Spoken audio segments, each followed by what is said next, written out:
Voilà, bonjour, bonjour à toutes et à tous. Bienvenue à cette webconférence organisée sur la thématique des coopérations industrielles, semi-industrielles, ou en tout cas les activités de fabrication qui contribuent à la structuration des filières économiques territoriales. Il s'agit pour nous d'une nouvelle thématique qu'on a mis à l'agenda des webinaires organisés par le service d'ingénierie territoriale de la Banque des Territoires et qui nous permet de décliner sous un autre prisme ce que l'on propose depuis maintenant quelques années sur le sujet de l'entrepreneuriat de territoire. En effet, depuis maintenant une bonne dizaine d'années, on voit de nouvelles façons d'entreprendre qui s'appuient sur des écosystèmes propre à chaque territoire, qui développe de nouvelles activités économiques dont la finalité n'est pas la maximisation des profits au sens strict, mais bien la volonté de répondre aux besoins sociaux, environnementaux, voire culturels des habitants.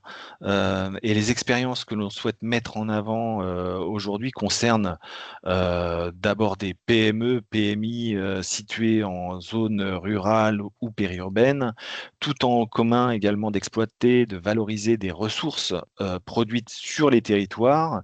Tout engage également une pluralité d'acteurs. Elles participent toutes à l'ancrage de la valeur créée sur les territoires ruraux, selon des modalités qui leur sont propres à chacune.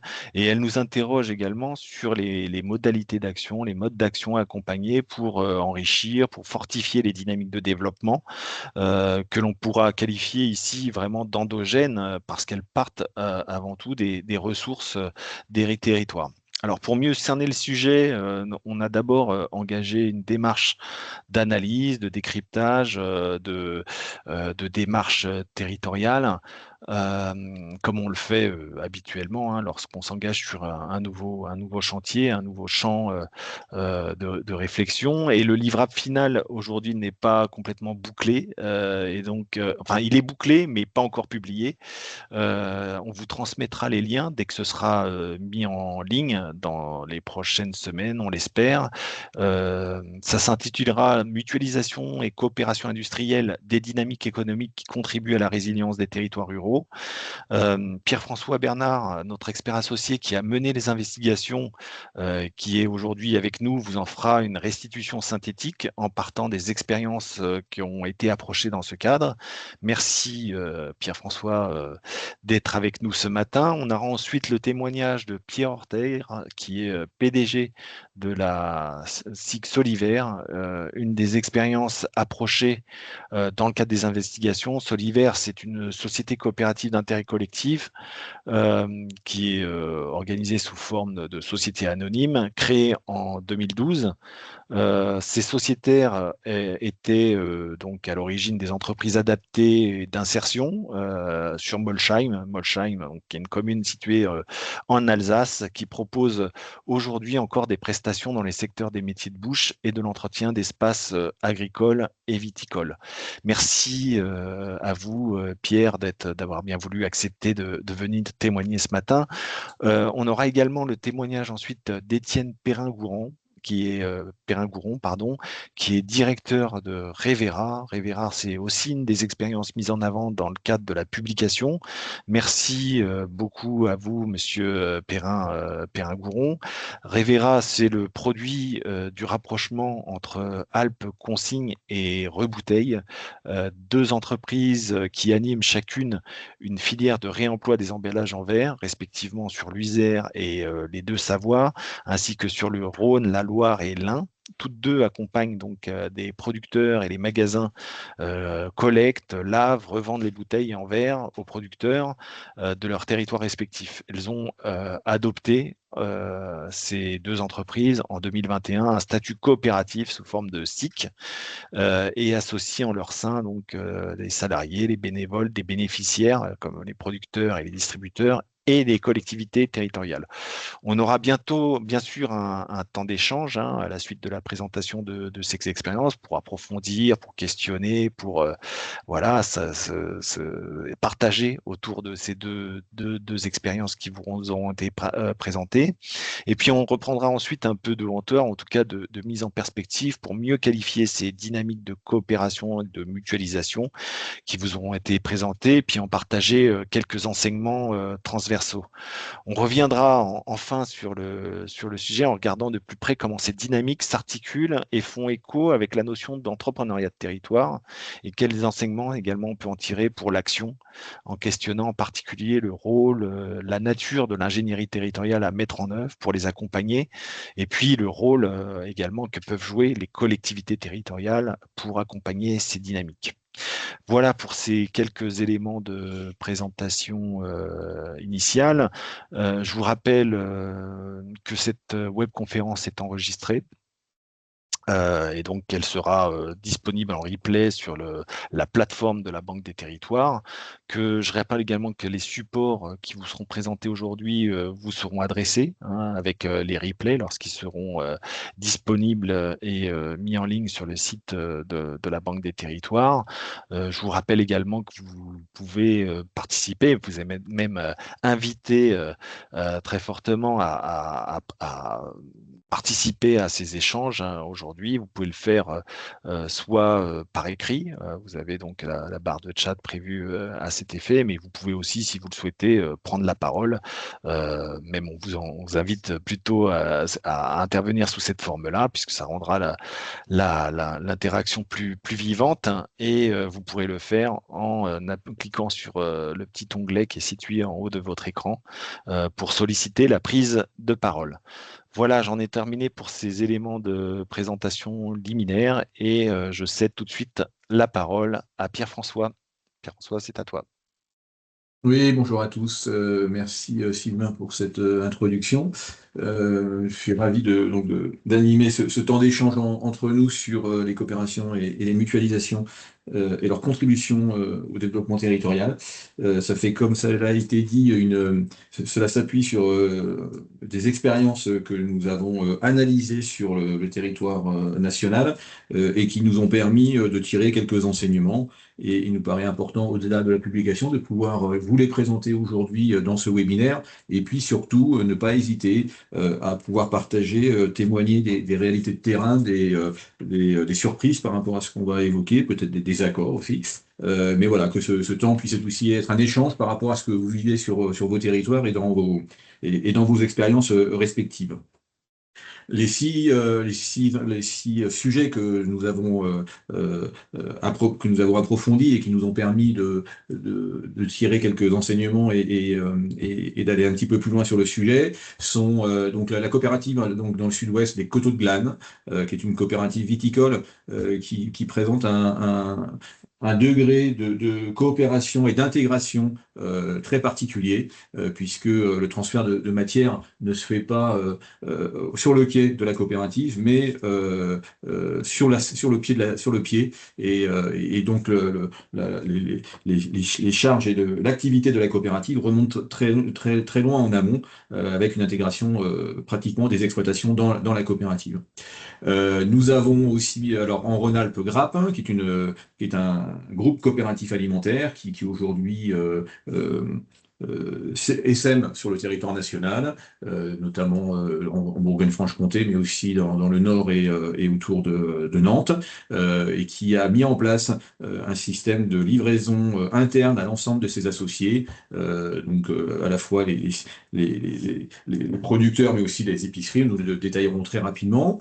Nous avons après Miotte-Duquet, qui est une entreprise de construction de bois, de construction de maisons individuelles dans le Haut-Doubs, et qui présente la particularité à la fois d'avoir créé un outil mutualisé avec des concurrents et de proposer une offre commune en coopération avec d'autres artisans. Voilà, donc on sortira du domaine agricole sur le domaine industriel. Les affineurs réunis, qui sont des concurrents et des metteurs en marché de la filière comté, c'est-à-dire des gens qui achètent du comté et qui ensuite le livrent aux grandes surfaces, et qui, malgré le fait qu'ils aient des approches concurrentes sur les marchés, avec des marques, ont mis en commun, ont mutualisé un outil de conditionnement relativement moderne pour accéder à certains marchés. Et puis nos deux témoins d'aujourd'hui, Revera, alors dans l'ordre d'intervention Solivaire avec Pierre Horter, je le détaillerai plus tard tout à l'heure, et Revera sur la réutilisation et la valorisation des contenants en verre. Voilà un petit peu notre échantillon de base et nous le mettrons au regard de l'entrepreneuriat de territoire qui est le fondement, en tout cas la ligne de fond de nos accompagnements et de notre façon d'appréhender le développement territorial aujourd'hui sur les territoires. Alors rapidement, on peut revenir dessus. La coopérative de Glane, c'est donc une coopérative qui est dans le cœur de la Dordogne. Ils ont eu l'avantage sur leur coopérative de créer une IGP, donc ils maîtrisent quelque part sur la surface des 45 hectares aujourd'hui, ils maîtrisent totalement leur IGP. Ils font 400 000 bouteilles et 1 million. Et entre de 76 à 2020, ils ont structuré leur coopérative, qui était au début un GAEC et qui aujourd'hui est en forme coopérative. Et ils intègrent toutes les étapes de la production. C'est un petit peu l'idée du schéma où d'habitude, en haut, des viticulteurs livrent à une coopérative. Là, aujourd'hui, l'ensemble des actions, l'ensemble des opérations est géré par la coopérative. Le tour des lignes se fait par les coopérateurs. L'achat des raisins se fait sur pied. Et donc, du coup, c'est la coopérative qui vendange et qui ramasse le raisin et non pas le coopérateur ou le viticulteur qui l'amène à la coopérative. Les producteurs sont bien sûr intégrés dans le travail de vinification et très surprenant et très original en fonction des quotas, enfin en fonction de la production de chaque producteur. Chaque producteur est responsable de la commercialisation des bouteilles, non pas en son nom propre, mais au nom de la coopérative, avec une grille tarifaire qui est unique pour chacun. Et c'est très original dans cette façon de à la fois pouvoir produire son raisin, mais vendre individuellement, mais au nom de la coopérative, chacun d'entre eux, en fonction des quantités que chacun a amenées au niveau de la communauté. Alors, il pourrait y avoir un effet de concurrence, mais les grilles tarifaires et les règles sont très bien définies et ça se passe à merveille aujourd'hui avec une augmentation à la fois de la qualité et de la valorisation issue du raisin. Le deuxième, donc, c'est Grappe, donc ce groupement régional alimentaire de proximité, qui est une coopérative. Alors, c'est deux coopératives, je le détaillerai très rapidement, qui travaillent autour de Lyon et sur l'alimentation bio locale autour de 150 km. Il y a à la fois une SIC qui regroupe des 64 membres avec 29 épiceries, 31 ateliers de transformation qui sont des brasseries, des boulangeries, des chocolateries, des traiteurs. Et certains d'entre eux sont gérés dans le cadre d'une CAE, d'une coopérative d'activité. À l'origine, c'est une coopérative d'activité qui portait des activités de transformation, mais pour pouvoir avoir une offre plus globale, ils sont passés en SIC, et dans cette SIC, il y a les coopérateurs de la coopérative d'activité et d'autres coopérateurs. 23 millions de chiffres d'affaires, et ils ont mis en place, à la période du Covid, un système Colivri qui est schématisé sur le slide et qui permet d'avoir un outil de logistique interne et de permettre à des fournisseurs d'une épicerie ou des fournisseurs d'une épicerie d'être mis en référence sur l'ensemble des épiceries de la coopérative. Donc ça a nécessité l'achat de camions, d'entrepôts, de stockages régionaux. Aujourd'hui, il y a 132 fournisseurs, donc du coup ça déborde au-delà de la coopérative puisqu'il y a certains fournisseurs qui ne sont pas coopérateurs, et ça a généré 1 million de chiffre d'affaires avec 3 ETP. Comment dans une coopérative et comment dans cette dynamique de vente, on arrive à mutualiser un outil de logistique qui aujourd'hui est important sur le développement des circuits courts. Les affineurs réunis, troisième exemple, très industriel, c'est 4 affineurs donc, sur la filière Comté, qui est une filière d'excellence fromagère, qui, pour accéder au marché du pré-emballage, qui n'était pas autorisé à un certain moment sur la filière Comté, et la filière Comté a dit, oui, on ouvre et on ne peut pas s'interdire de vendre du comté en portions de 100 grammes, en râpé, etc. Cela nécessitait donc un savoir-faire que les affineurs n'avaient pas.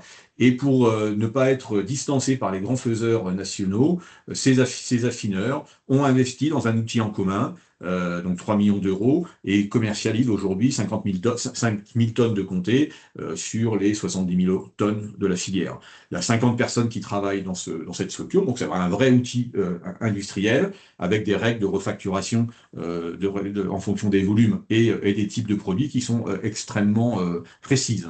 Euh, et donc ce schéma est intéressant puisque on voit bien que ces 5 affineurs au début, puis ils sont plus que 3 aujourd'hui pour des problèmes de gestion en commun, euh, ont mutualisé cet outil, ont mutualisé cet outil et sont concurrents sur les marchés, chacun récupérant sa marchandise à l'issue ou à la sortie de l'outil industriel pour aller chacun sur ses marchés. Donc là, c'est vraiment, on s'appuie vraiment sur le savoir-faire coopératif du terreau de la Franche-Comté. Et il y a eu une tentative en verte d'un GIE commun qui est venu épouser les formes de l'outil industriel pour créer une marque commune. Et cela n'a pas pu donner de suite. Et là, on commence à apercevoir la différence qu'il peut y avoir entre la mutualisation, qui est une action d'optimisation d'une étape industrielle, et la coopération, qui est la création d'une nouvelle valeur, d'une nouvelle chaîne de valeur avec une commercialisation en commun. Voilà. Mais un exemple très intéressant qui aujourd'hui perdure et nécessite quelques prérequis. Un, le savoir-faire de la coopérative. Deux, l'apprentissage de règles de gestion par rapport aux investissements, par rapport aux commandes. Quand on arrive à la période de Noël, comment on gère l'afflux de commandes et comment les priorités sont faites, et la capacité à pouvoir gérer ça comme un centre de profit avec des rentabilités, enfin une rentabilité et des normes. Et puis voilà, des secteurs qui fait que le cœur de métier de ces affineurs reste la vente en meule. Donc quelque part, nous ne sommes pas positionnés sur le cœur de métier et ça atténue les risques éventuels de concurrence, mais c'est un outil quand même dans son fonctionnement qui est décrit dans la publication que Sylvain citait en introduction et qui est très remarquable sur son histoire et son dynamisme. Et puis pour finir ce Tour de France, avant de laisser la parole à nos deux témoins, une entreprise du Haut-Doubs, donc de menuiserie, qui a été reprise par deux frères et qui aujourd'hui a une vingtaine de salariés et qui construit une quinzaine de maisons par an. Voilà, jusqu'à là, rien de très novateur, à part qu'ils ils ont mis deux expériences en œuvre. L'une, une mutualisation avec des concurrents, alors pas des concurrents, mais des acteurs qui étaient sur la même matière première, le bois, et qui proposaient d'autres produits. Et donc, ils ont proposé d'investir ensemble dans un outil de découpe numérique que chacun d'entre eux n'aurait pas pu se doter et qui permet, grâce à cette mutualisation et la rationalisation de l'investissement, de récupérer du produit fini et de livrer leurs clients divers. Là, contrairement à la filière fromagère de l'exemple précédent, sur des filières plutôt différentes, sans risque de concurrence, mais on voit bien là que dans cette mutualisation, nous n'avons pas de commercialisation en commun, nous avons bien l'optimisation d'une chaîne de la valeur, d'une étape industrielle qui seule n'aurait pas pu permis d'être maîtrisée. Et donc dans cet outil, il y a l'embauche de salariés et des règles aussi de refacturation. Et la deuxième dynamique que cet industriel a mis en place, donc ça c'est l'outil performant qu'on voit, enfin voilà, c'est la halle avec l'outil de découpe. Et puis le deuxième, c'est la création d'une coopérative d'artisans. Donc cette même entreprise, Miotte Duquet Habitat, est intégrée dans une coopérative pour créer là une offre globale en un. Et là, on est bien dans une coopération puisque nous avons la création d'une offre d'un produit ensemble et chacun amène un bout de sa spécificité, de son métier, pour créer dans un alignement de la valeur, dans un alignement des intérêts, une nouvelle offre clé en main avec un spécialiste de l'échantéité, un spécialiste du quai, de l'ossature, de l'électricité, du terrassement et des cloisons. Et donc là, on est sous forme d'une coopérative, pas une coopérative fromagère, pas une coopérative bancaire, mais une coopérative d'artisans. Ça a des statuts particuliers, avec la fédération aussi des coopérateurs, oui, des coopératives d'artisans.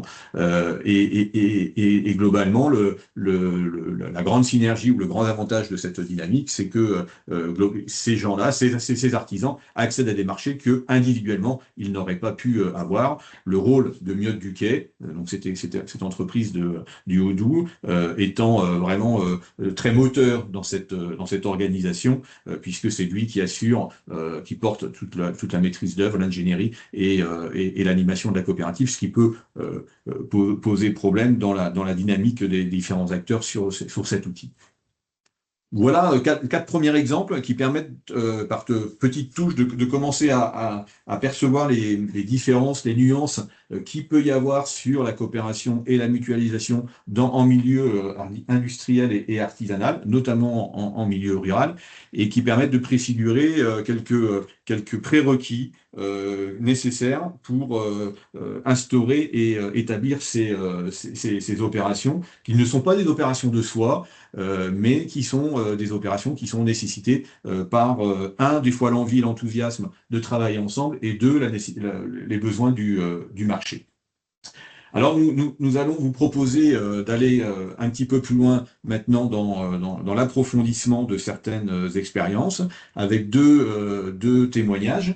Le premier est celui de Pierre Heurter, qui a créé la SIC Solidaire dans le Bas-Rhin. Bonjour Pierre, je ne sais pas si vous nous entendez. Oui. Ouais, super. Et le son et la lumière.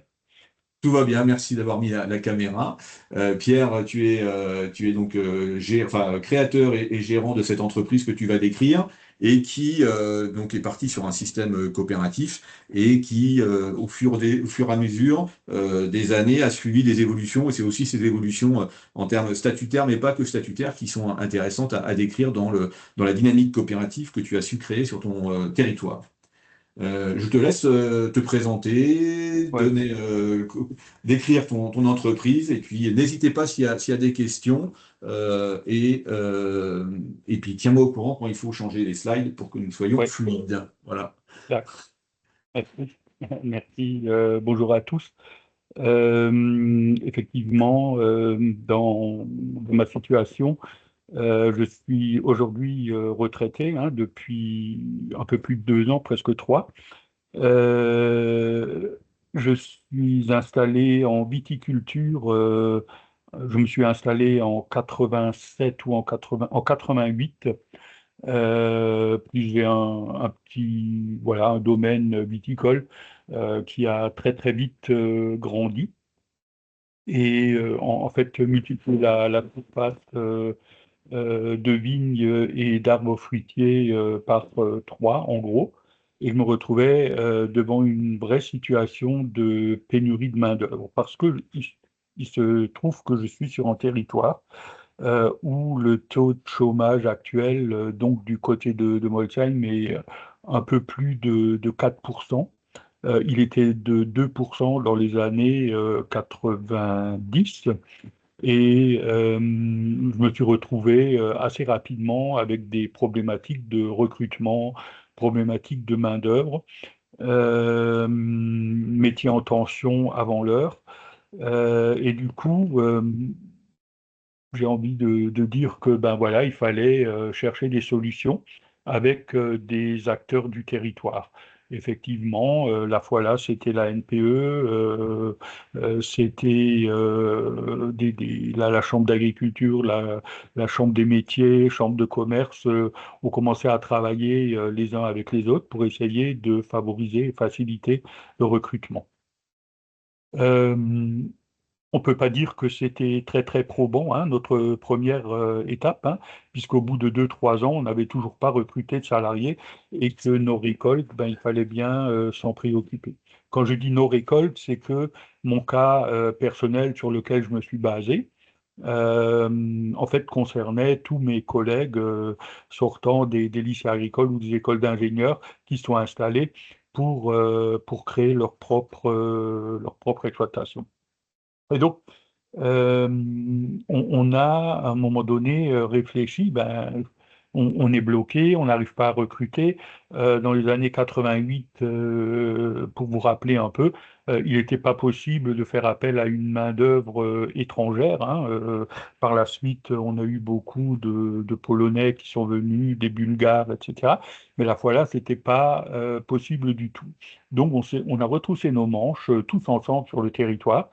Et on s'est rapproché des gens qui auraient aimé travailler, mais qui n'étaient pas en capacité d'aller au travail.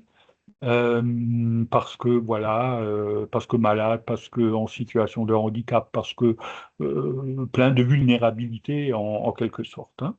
Et on s'est dit, ben, c'est peut-être l'occasion de répondre à nos besoins agricoles avec des publics en situation de vulnérabilité.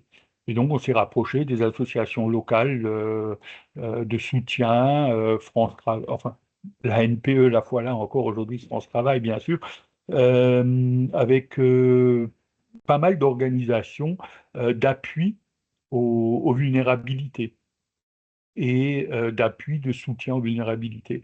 Et donc, on a rapidement vu que voilà, les personnes ont envie de travailler, mais que n'avaient pas eu accès à des formations, à des qualifications qui permettaient de le faire.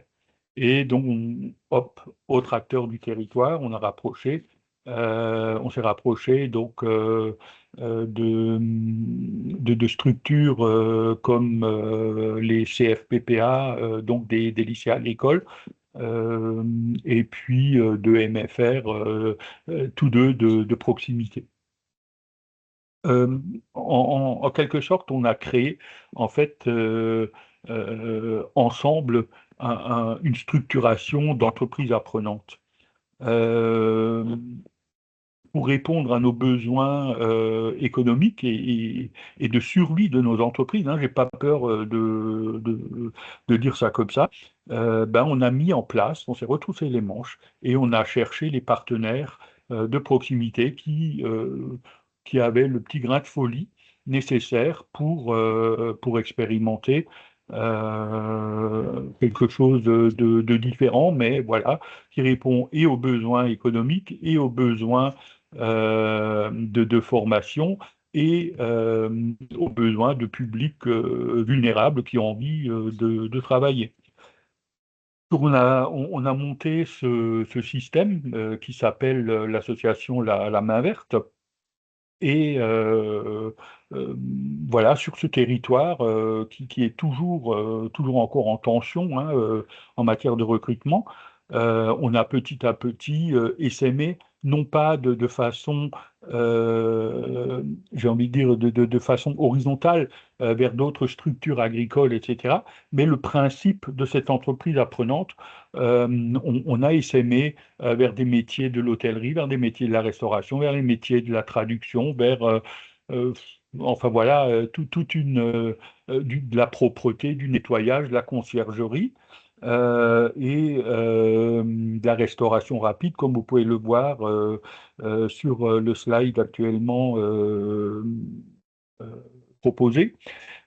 Toutes ces entreprises, Main Verte, Stirkop, Environnement, ABS, Vertuose, Lucullus, Comfort, Innovand, et, donc Innovant, service à la personne, hein. Euh, Toutes ces structures étaient effectivement présentes sur le territoire avec des métiers, des approches différentes, mais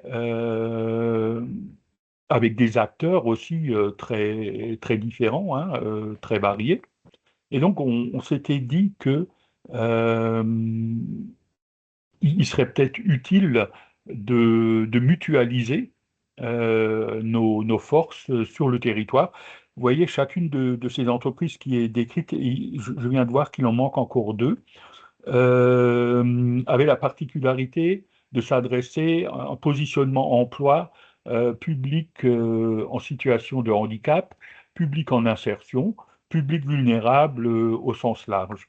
Ce sont des structures qui se sont créées, soit elles étaient des entreprises d'insertion, soit des entreprises adaptées, soit des entreprises de droit commun, n'importe quelle structure juridique, dès lors qu'elle avait la possibilité d'employer des personnes en situation de handicap ou des publics vulnérables. Et donc, on a vu qu'il y avait là une récurrence dans la vocation de ces structures. Et c'est cette récurrence dans la vocation des structures, donc pas leur métier, pas leur positionnement, hein, ni commercial, ni d'emploi, mais la récurrence dans la vocation des structures qui a fait que on se pose la question, qu'est-ce qui reste quand tout change? Effectivement, c'est l'emploi du public vulnérable qu'il faut poursuivre de former, de qualifier pour répondre aux besoins de notre territoire. Et c'est là qu'on a décidé, parce qu'on avait des investissements assez conséquents à faire, on a décidé de créer la SIG Solidaire, donc en 2012. Alors, pour créer la SIG Solidaire 2012, on a commencé à travailler ensemble à partir de 2010. On a, à partir de là, 2012, voilà, on signe les statuts, et du coup, on s'engage collectivement sur l'achat d'un bâtiment, un investissement qu'on a construit selon les besoins de chacune de ces structures, et en mutualisant un maximum de choses, hein. Donc, on a mutualisé à la fois là tout ce qui est administratif, tout ce qui est, alors voilà, ça n'a rien d'innovant, hein. Mutualiser tout ce qui est administratif, mutualiser tout ce qui est comptabilité, suivi des facturations, un service informatique avec des développements de logiciels adaptés, etc. Euh, et donc, le bâtiment qui sert d'hébergement et qui devient le siège social de toutes les entreprises qui étaient réparties un peu partout sur notre arrondissement. Tout ça vient au même endroit et donc permet de faire des économies d'échelle substantielles. Faire des économies d'échelle, c'est important parce que effectivement, euh, du point de vue purement euh, financier, gestionnaire et de trésorerie, ça permet de réduire des charges. C'est une évidence, hein, voilà. Quand je constate ce qui se passe aujourd'hui, euh,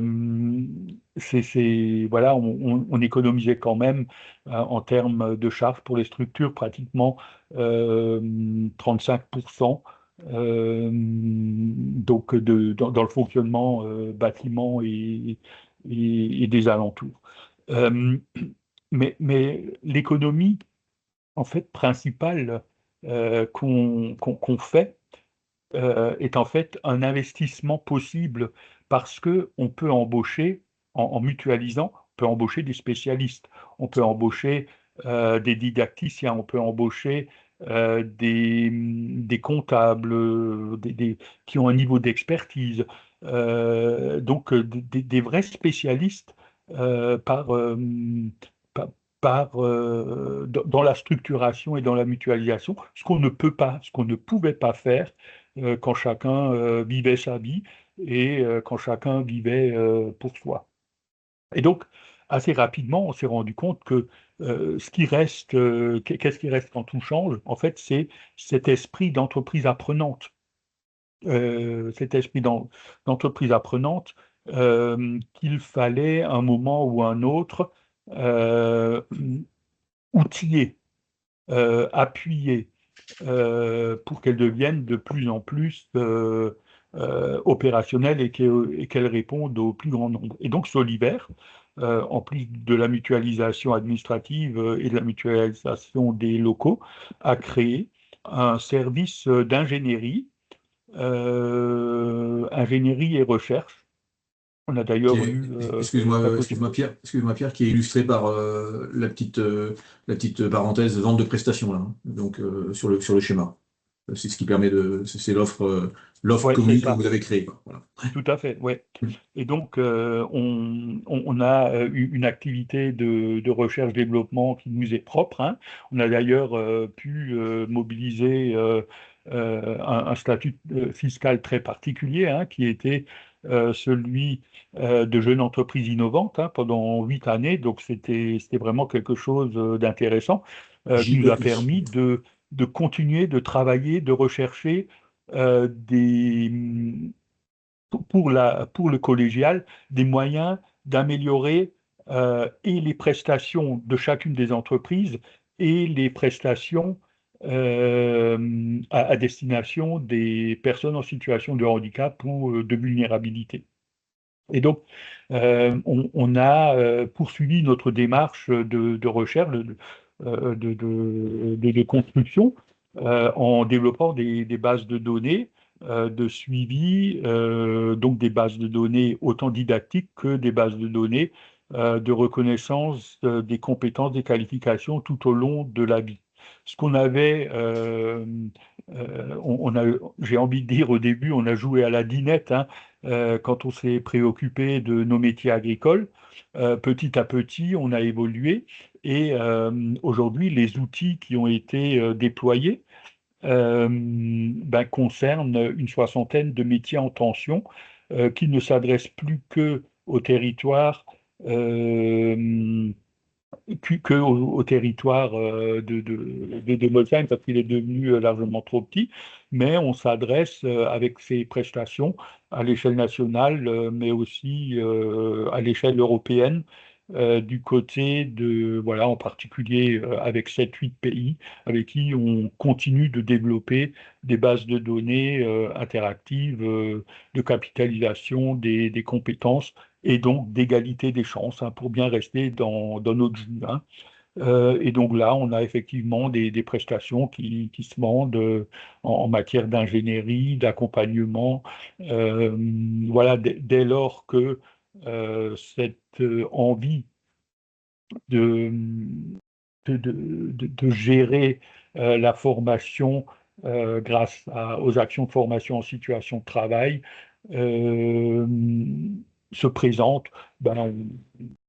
on est allé faire des accompagnements sur les territoires concernés. Donc ça, c'est bien ces prestations qui sont vendues à l'extérieur, quoi. Voilà. Et du coup, Voilà. de remarque, j'ai mis le lien sur le JEI parce que ça peut intéresser les participants et on peut créer une JEI même si son gérant a plus de 50 ou 55 ans. C'était ton cas. Et deux, cette intuition que tu portais sur la vocation que tu as décrite tout à l'heure et cette envie de coopération et de mutualisation. Voilà. Est-ce que dans à la fois cette mutualisation de services et cette nouvelle offre qui est la caractéristique de la coopération, est-ce que ce que tu as porté a été partagé, voilà, est-ce que ça a pu être source de tension ou pas au sein de la coopérative? Comment ça a pu être vécu par l'ensemble des membres, au-delà de ta, de ta Ouais. vision de gérant et de créateur? Mhm. Ouais. En fait, c'était porté c'était porté collégialement, collectivement, jusqu'au moment de la Covid, hein, en fait, hein. Mm. 2020, j'ai senti un peu un basculement parce que ces préoccupations euh, n'étaient plus des préoccupations liées au métier et du positionnement de chacune des entreprises et de chacun des entrepreneurs. Et donc, c'est un peu une sorte de sauve qui peut, quoi, hein. Nous, notre métier, c'est pas de soutenir la recherche, de soutenir voilà, le développement, hein, je mets ça entre guillemets, euh, bien que économiquement, ça, ça permettait d'amenuiser énormément de charges en interne, hein. Mais à un moment donné, cette grosse inquiétude, ce basculement qu'on constate dans les structures et dans les individus dans les structures, ben, assez rapidement, il faut se dire que la tendance humaine, c'est quand même de retourner à l'individualisme, hein. Je ne sais pas si je dis ça de façon très, très détendue, mais je pense, voilà, c'est très humain quand on n'a pas euh, la, comment dire ça, la vocation coopérative, hein. Et du coup, ça a amené des évolutions dans la structuration. Ouais, C'était tendu. C'était comment tu peux qualifier les choses? bah, c'est tendu, je peux pas dire que c'était tendu, c'était moins impliqué, on va dire, hein. Hmm. Par contre, ce qui est clair, qui a fait éclater les choses, c'est mon départ à la retraite, hein, en 2023, que j'ai commencé à préparer Voilà, c'est quand même une machine, disons, euh, voilà, pour moi, petit viticulteur, c'est quand même une grosse machine, puisqu'on dépassait les 4 millions de chiffres d'affaires. Mais tu n'as Et pas dit donc, tu as pas dit le nombre d'emplois que ça générait. une Une petite centaine d'emplois, alors. centaine. Sur Molsheim même, c'était une petite centaine, et puis il y avait dans les Vosges et dans d'autres endroits, Paris, les Vosges, etc., ça représentait ensemble environ 120 salariés, hein. Donc c'était alors, certains d'entre vous gèrent peut-être des grosses entreprises, mais chez moi, bon, voilà, j'ai grandi avec cette croissance. Quand une fois on arrive à un peu plus de 100 salariés et 4 millions et demi ou 4 millions 2 de chiffre d'affaires, ça commence à être une petite machine. Et donc, pour la transmission, il fallait penser comment faire. Et donc, rapidement, pendant 2 ans, les discussions ont porté sur ben, la succession.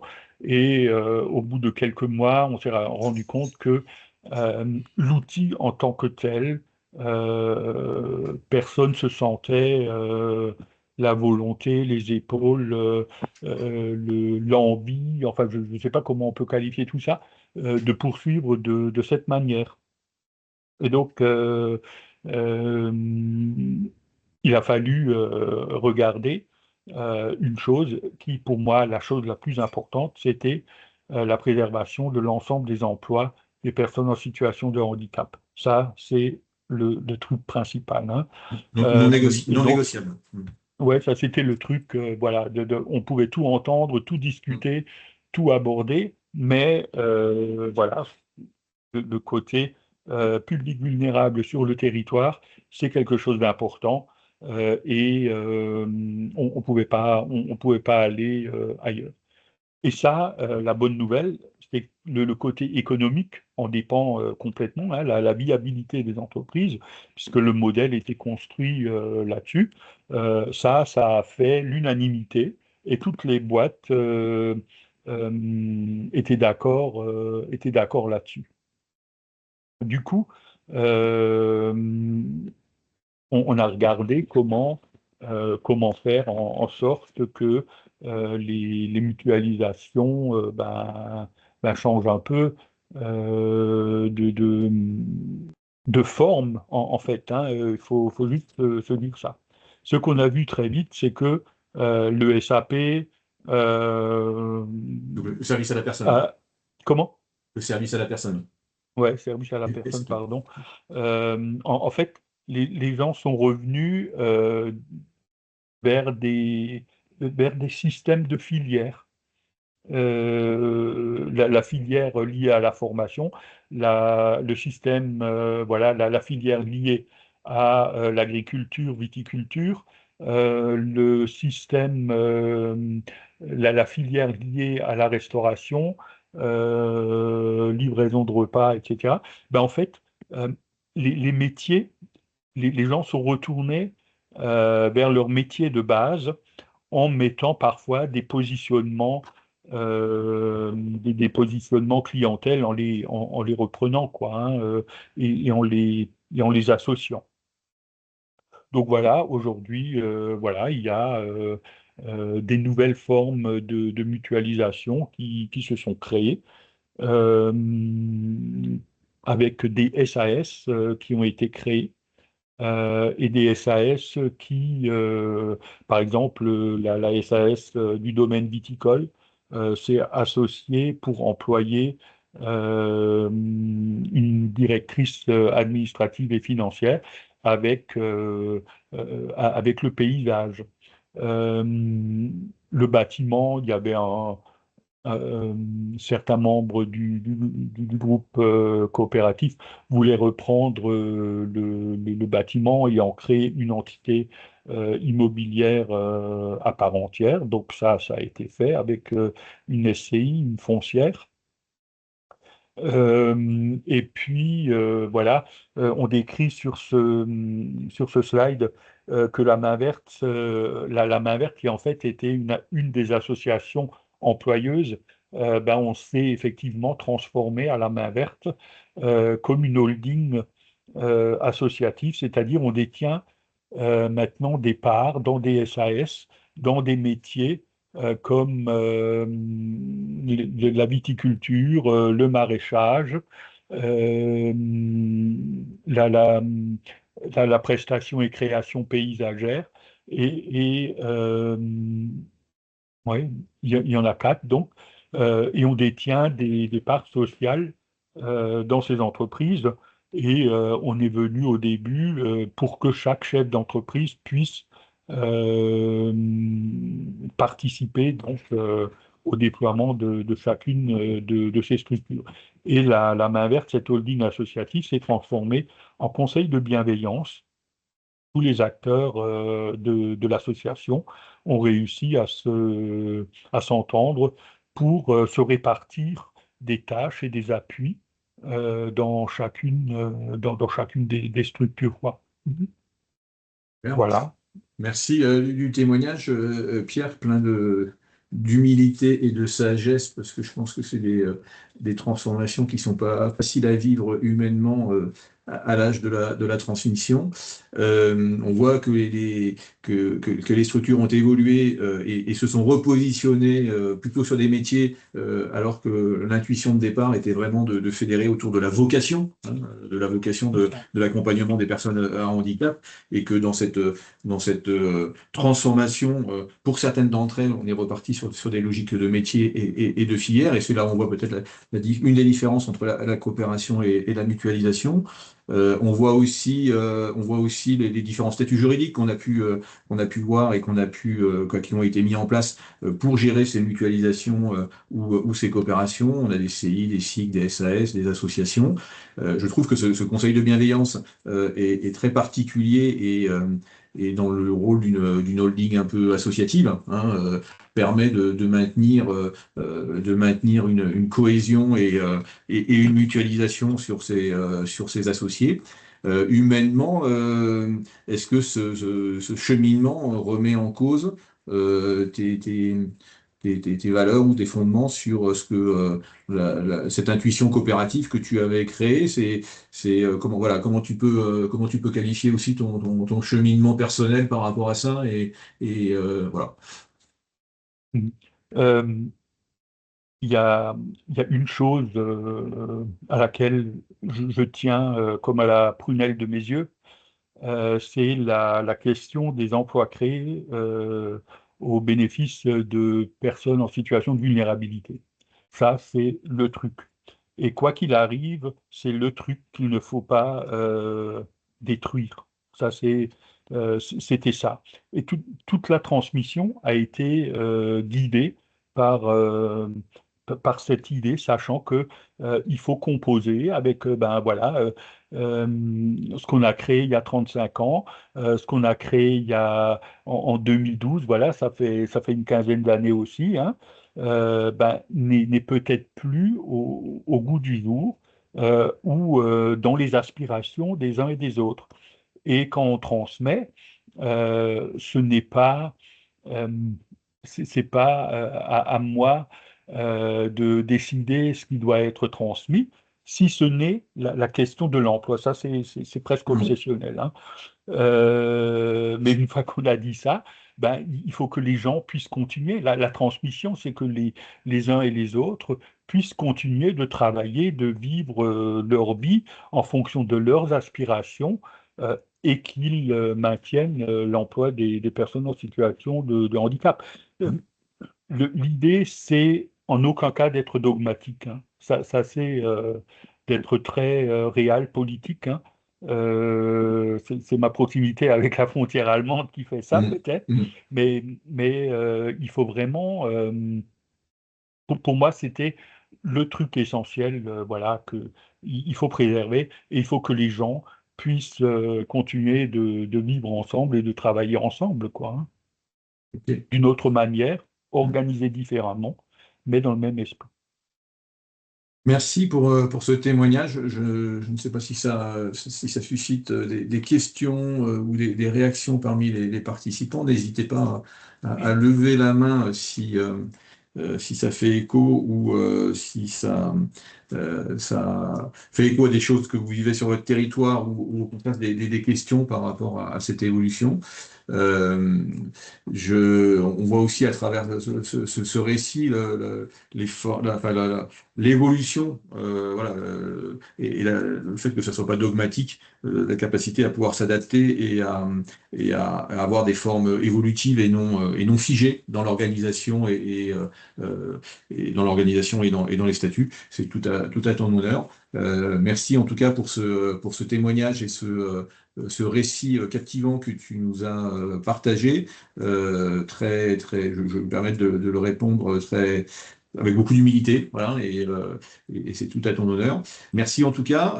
Vous retrouverez le descriptif un petit peu de cette évolution qui est très euh, parlant et évocateur sur comment on passe d'une coopération à une mutualisation et vice-versa. Et je crois que ça a été bien dit, notamment par l'approche métier-filière ou par l'approche vocation, dans la publication qui arrivera et qui mettra en exergue ces transformations.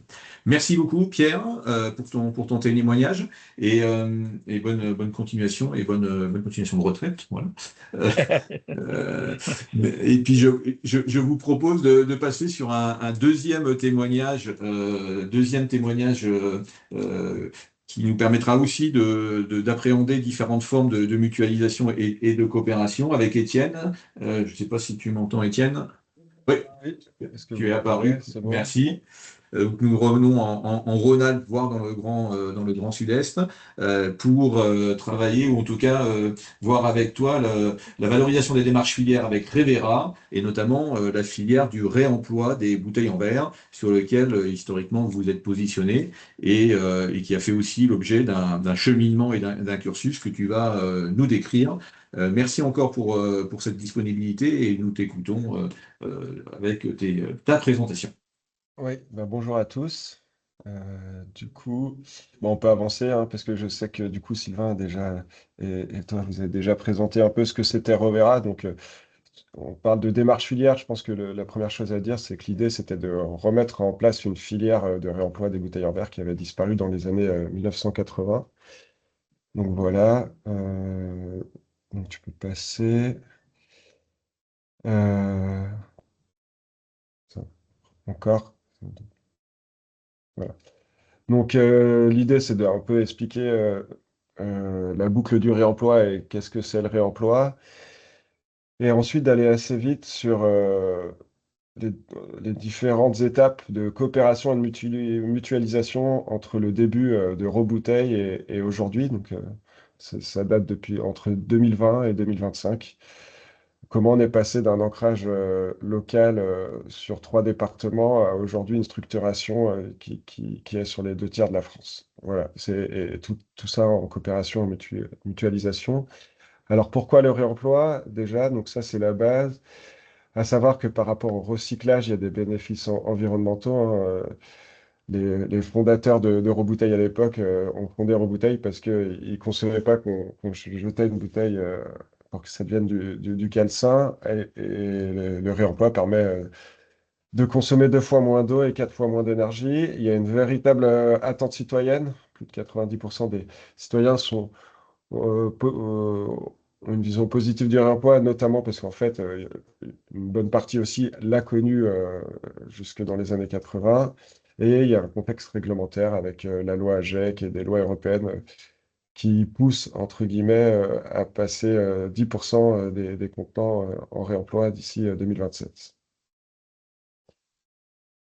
Voilà, donc là on voit la boucle du recyclage d'un côté et la boucle du réemploi de l'autre. Donc, on voit bien que dans la boucle du réemploi, la bouteille, elle est produite, ensuite, elle est consommée, collectée et lavée, puis elle revient chez un producteur, là où, sur le recyclage, il y a forcément une partie de calcin, une partie de matière première, avec, des fours qui chauffent le verre à 1500 degrés.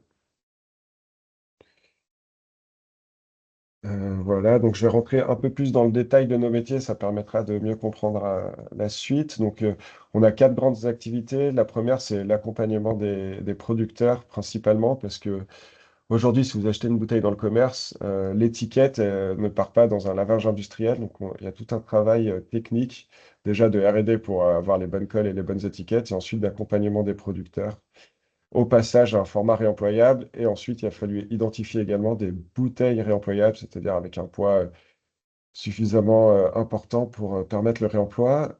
Il y a une deuxième activité qui est la collecte. Donc, une fois que les consommateurs ont ramené leurs bouteilles en point de collecte, on collecte nous-mêmes toutes les bouteilles avec un réseau de logistique interne. On les amène au centre de tri. Donc ça, c'est la troisième activité qui est le tri. On va trier les bouteilles par format de bouteille pour ensuite les laver et les revendre aux producteurs. Donc c'est un parc fongible, c'est-à-dire qu'un producteur ne va pas forcément récupérer sa bouteille.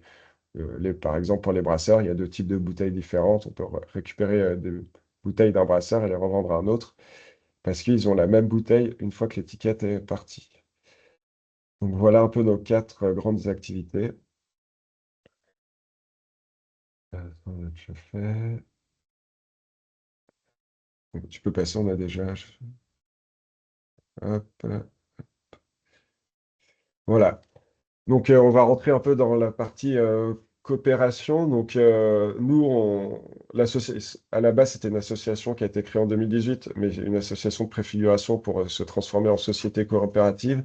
C'était assez évident de créer une société coopérative parce que, en fait, le besoin de base, finalement, il est un peu venu des producteurs pour remettre en place la filière et la boucle de réemploi. Et chaque producteur local pris individuellement n'était pas capable de coordonner cette boucle-là. D'où l'idée du modèle de société coopérative où chaque bénéficiaire de la boucle, donc les producteurs, mais aussi les distributeurs, les magasins, euh, était partie prenante du schéma. Donc, il y avait une idée quand même principale, c'était de se dire que les producteurs et les distributeurs était majoritaire dans le poids de prise de décision, parce que s'il y avait une grande décision qui était prise, il fallait pas que les deux soient en désaccord. Donc aujourd'hui, Revera, c'est 114 sociétaires et 418 000 euros de capital. Mais on avait commencé avec 5 sociétaires, en intégrant assez rapidement les collectivités. Bon, tu peux avancer un peu. Donc ça fait qu'ils font partie de nos sociétariats. Donc en fait, je reviendrai un peu après, mais c'est surtout les collectivités, dont la métropole de Lyon, et aujourd'hui, on a 8 EPCI qui sont sociétaires. En tant que gestionnaire des déchets, donc les Comcom et les métropoles, avaient, on va dire, c'était assez intéressant pour elles de réfléchir à des solutions de réemploi, parce que toute bouteille réemployée, du coup, sort leur circuit de recyclage. Et par exemple, sur la métropole du Grand Lyon, une bouteille à recycler leur coûte 4 centimes d'euros. Parce que entre le coût de la collecte qui est sous-traité et la revente du calcin au verrier, bah, il y a un différentiel de 4 centimes d'euros. Donc ça leur permet, outre le fait de répondre à des besoins écologiques aussi, il y a un aspect économique pour les collectivités. Donc du coup, là, dernièrement, on a développé tout un plan d'action justement pour les collectivités, pour les accompagner. C'est juste après. Donc voilà, donc je ne vais pas forcément rentrer dans les détails, sauf s'il y a des questions derrière, mais en fait, on s'est rendu compte quand même, donc il y avait pour revenir un peu au modèle coopératif, c'est que c'est assez compliqué, nous, dans notre filière, où il y a des producteurs, les distributeurs, d'impliquer assez facilement tous nos sociétaires. C'est-à-dire que nos sociétaires, ils n'ont pas forcément énormément de temps pour participer à des groupes de travail. Animer une coopérative, ça demande beaucoup de temps. Donc finalement, aujourd'hui, c'est avec la partie collectivité où on est allé le plus loin dans la partie euh, échange, coopération avec un des collèges. On va dire que pour l'instant, on a encore du mal à répondre, ou en tout cas que un producteur sociétaire ou un magasin sociétaire vienne nous voir avec un besoin pour qu'on travaille ensemble dessus. C'est que eux n'ont pas le temps. Nous, l'animation de la coopérative, ça n'a pas toujours été par rapport dans les priorités. Et voilà, donc c'était un peu pour faire un petit focus sur les collectivités. Voilà. Et il y a un frein culturel pour que les collectivités rentrent dans un système coopératif. Est-ce que c'est quelque chose de facile ou vous avez été, enfin, Il y vous a, avez identifié des freins et du temps à expliquer et de la pédagogie? alors, il y a toujours un frein culturel, effectivement, parce que enfin, les coopératives ne sont pas connues non plus depuis des dizaines et des dizaines d'années. En fait, c'est aussi une fois qu'il y a une métropole, une collectivité qui rentre dans la coopérative, ça fait aussi un peu appel d'air, quoi. Par exemple, Oui. nous, c'est la métropole de Grand Lyon qui est rentrée. Et peu de temps après, alors qu'elle n'est pas forcément du même bord politique, la métropole de Saint-Étienne est rentrée aussi à la coopérative. Après, ça ne veut pas dire que toutes les collectivités qui sont entrées à la coopérative s'impliquent dans la filière. Mais en tout cas, c'est vrai que c'est pas quelque chose dont elles avaient l'habitude. Nous, on était la deuxième coopérative, par exemple, dans laquelle la métropole du Grand Lyon rentrait à la base de Rebouteil. Donc, c'était quelque chose de nouveau, notamment juridiquement pour elles. Mais aujourd'hui, c'est quand même un peu plus commun et Oui, fréquent, en de toute tout façon. cas. Euh, Ok. voilà.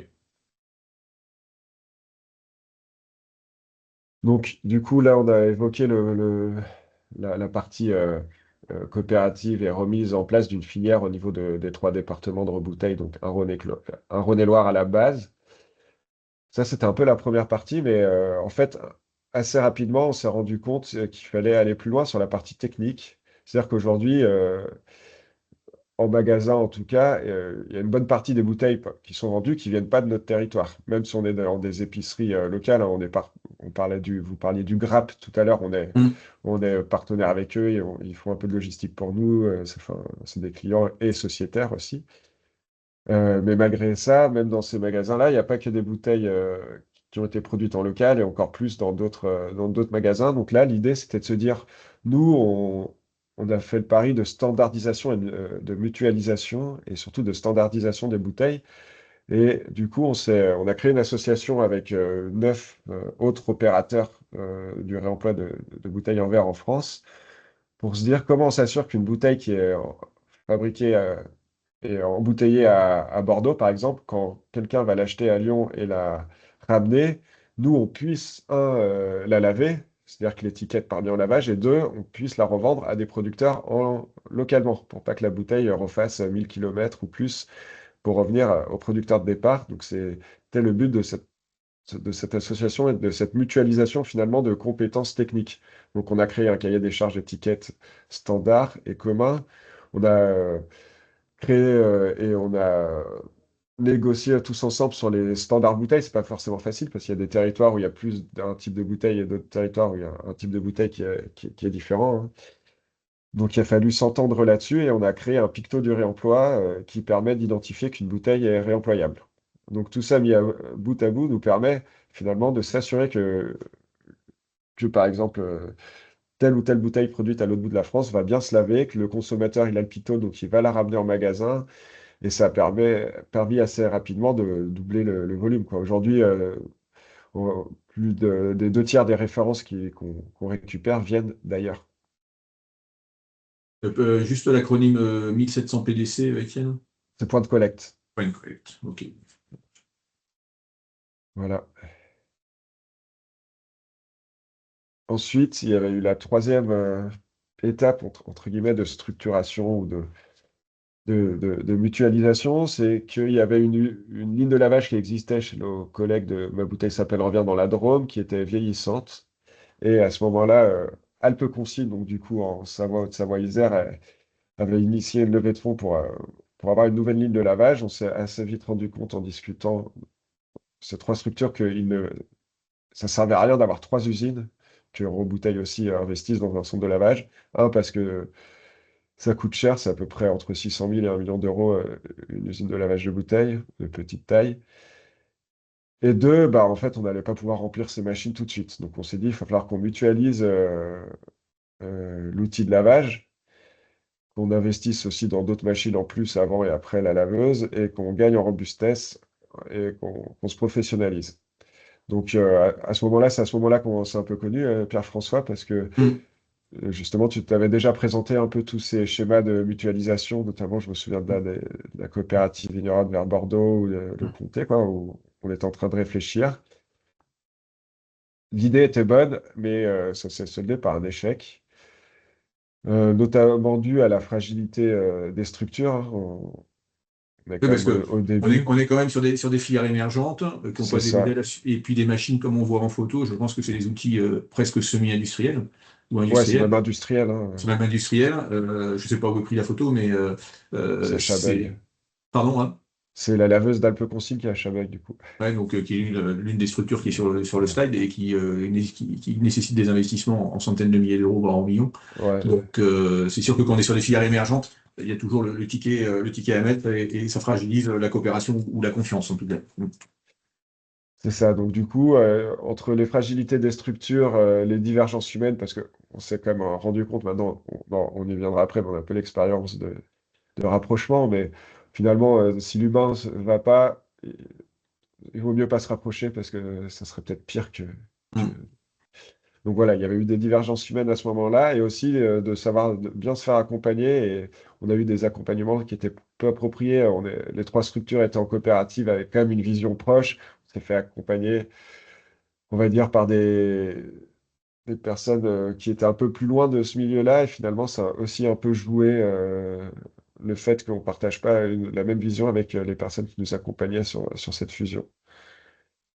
Donc à ce moment-là, on s'est dit qu'est-ce qu'on fait? Parce que c'était assez dur humainement pour tout le monde. Enfin, c'était un moment assez compliqué. Et on était quand même persuadés, Robouteil et Alconsigne, qu'il y avait une vraie nécessité d'unir les forces. Et que, en fait, c'était aussi l'occasion de se dire, bah, le réemploi va se spécialiser par activité. C'est pour ça que j'évoquais les activités au départ. C'est-à-dire que finalement, nous, Rebouteil et Alpes Consigne, on serait plus des collecteurs trieurs et Ma Bouteille s'appelle Revient irait un peu plus sur le lavage uniquement. Donc, on peut Une, passer le une slide. segmentation des tâches. C'est ça, tout en fait, bon, il y a eu un an où c'était un peu compliqué entre bah, du coup, Revera et Ma Bouteille s'appelle Revient. Mm. Mais en fait, on a quand même eu tout intérêt à vraiment, on échange régulièrement et ça reste des prestataires dont on leur loue l'équipement de lavage, mais avoir une stratégie régionale commune en fait. C'est très important. Donc c'est pour ça qu'on on s'est un peu dit qu'il fallait faire cette segmentation par activité. On leur a assuré qu'on n'allait pas investir nous dans une usine de lavage et inversement, c'est nous qui allons contractualiser avec les distributeurs. Bref, donc on Et, peut passer. mm. Ah, je peux pas Alors, sortir sur cette ouais, slide. ouais, il y a eu un bug sur la fusion des fichiers, mais on va y arriver. Voilà, et voilà. Juste après. Donc voilà, donc en 2024, Rovera est né donc de la fusion entre Alpes Consigne et Bouteille. Pour le coup, ça s'est très bien passé, ça a été un succès humain. À la base, on était 4 chez Bouteille et 4 chez Alpes Consigne. Donc à ce moment-là, en 2024, on a été une équipe de 8. Ça permet quand même une des choses qu'on ne s'était pas rendu compte de cette fusion, donc fusion entre deux cycles, ça peut se faire assez facilement, c'est plutôt sympa d'être en cycle pour ça. Que ça nous a permis de commencer à prendre une dimension dans l'écosystème. Bon, c'était pas forcément le but, mais le fait que deux structures fusionnent, les crédibilise. Et après, ça nous a évidemment permis de mutualiser les expertises et les moyens, monter en compétences, optimiser après opérationnellement la logistique et sécuriser l'atteinte du seuil de rentabilité. Parce que je ne l'ai pas encore dit, mais on est sur un marché donc fragile, mais surtout un marché de volume et de centimiers. Donc, c'est-à-dire qu'il faut des volumes très importants pour commencer à atteindre l'équilibre. Par exemple, aujourd'hui, en 2025, on aura fait 800 000 bouteilles collectées. Il faut plutôt atteindre les 2 millions de bouteilles pour être à l'équilibre. Donc, en fait, le fait de fusionner, de se structurer rend plus robuste. On s'est aussi aperçu en 2024 qu'il y avait des structures un peu ailleurs sur le territoire qui étaient 3-4 personnes, un peu comme nous. Et au final, c'est souvent une personne qui porte le projet de base. Et quand cette personne-là arrive à 4 ou 5 ans à être un peu épuisée mentalement et physiquement, si elle lâche sa structure généralement disparaît parce que personne n'a assez d'énergie pour qu'il y ait un recrutement d'un nouveau gérant, de lui faire toute la transition. Et donc, du coup, c'est un peu à ce moment-là qu'on s'est rendu compte que ça allait être important et qu'on allait être plus robuste en étant une équipe plus nombreuse. Donc, Vous êtes au fait. ouais. Ensuite, il y a quand même eu tout, au-delà de ça, il a fallu quand même garder en tête que notre objectif, c'est d'avoir un ancrage territorial. Donc, on a gardé une équipe à Grenoble, une équipe à Lyon. Et le but, ça reste d'être quand même proche du territoire.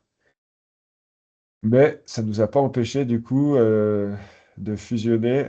Alors, c'est officiel sur les réseaux, entre guillemets, depuis avant-hier, avec l'Incassable. Non. Donc l'incassable, c'était en région PACA. Et donc eux, c'était typiquement la structure de 4 personnes avec la cofondatrice gérante qui était à la limite du burn-out et qui a préféré partir du coup. Et donc en fait, on était sur la même activité de collecte et tri. Et donc pour continuer dans cette robustesse et avec une certaine cohérence géographique, on a fusionné avec l'incassable qui était en cycle également. Super, félicitations. Voilà.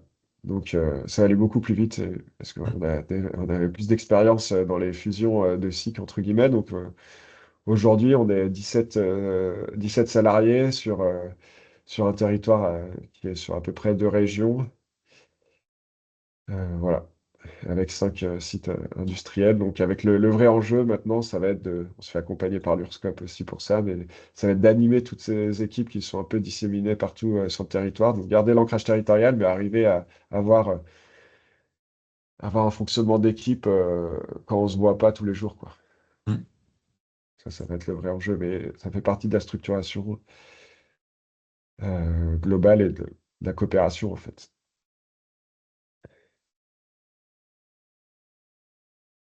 Et donc, le dernier point, donc je parlais du fait d'atteindre des seuils Pardon. non, là, ouais, d'atteindre les seuils de rentabilité, donc d'augmenter les volumes. Ça nécessite un changement d'échelle qui, qui va plus loin que la fusion avec l'incassable. C'est de se dire aujourd'hui, on est très présent en magasin en grande surface spécialisée, donc c'est tous les réseaux de distribution type Biocoop, La Vie Claire, mais pas forcément énormément en grande et moyenne surface, quoi. Et il y avait un peu un frein aujourd'hui, c'est que des opérateurs de réemploi comme nous, il y en a une dizaine ou une douzaine en France, et qu'une enseigne de distribution nationale va pas vouloir discuter avec 10 interlocuteurs avec 10 fonctionnements différents. Sur la partie vraiment distribution. Donc on a lancé, c'était plutôt Revera qui était à l'initiative, mais on a lancé en mai-juin 2025, la création d'un groupement d'opérateurs. Donc c'est une SAS, pour le coup, on était un peu ça deviendra peut-être une coopérative plus tard, mais par mesure de rapidité et de flexibilité, ça reste créer une SAS où on a 7 opérateurs qui sont tous des SIC, qui sont associés dans cette SAS et qui en sont les sous-traitants. C'est-à-dire que cette SAS qui s'appelle Sauvert, c'est elle qui va contractualiser et négocier avec les anciennes au national pour ensuite sous-traiter la collecte et le tri à ses associés, mais pas que. Par exemple, sur la Bourgogne-Franche-Comté, aujourd'hui, on sous-traite la collecte et le tri des magasins Biocop qui ont contractualisé avec Sauvert à Yaka qui est en lien avec le PTCA du Haut-Doubs. Bref, donc du coup, ça permet vraiment de pouvoir répondre à des enseignes nationales et on s'est même rendu compte qu'il y a des metteurs en marché nationaux qui étaient intéressés, que c'était quand même plutôt bien perçu de la part des metteurs en marché et des distributeurs et que ça nous crédibilisait encore plus et que ça permettait d'homogénéiser des pratiques sur les 2 tiers du territoire. Euh, donc, euh, donc voilà, ça rentre encore dans cet esprit de coopération. Voilà, je sais pas si j'ai oublié des choses sur ce parce qu'il y a un slide qui est un peu Non. vite. Ah, pardon, Euh, excuse-moi. Non, Celui c'est d'avant.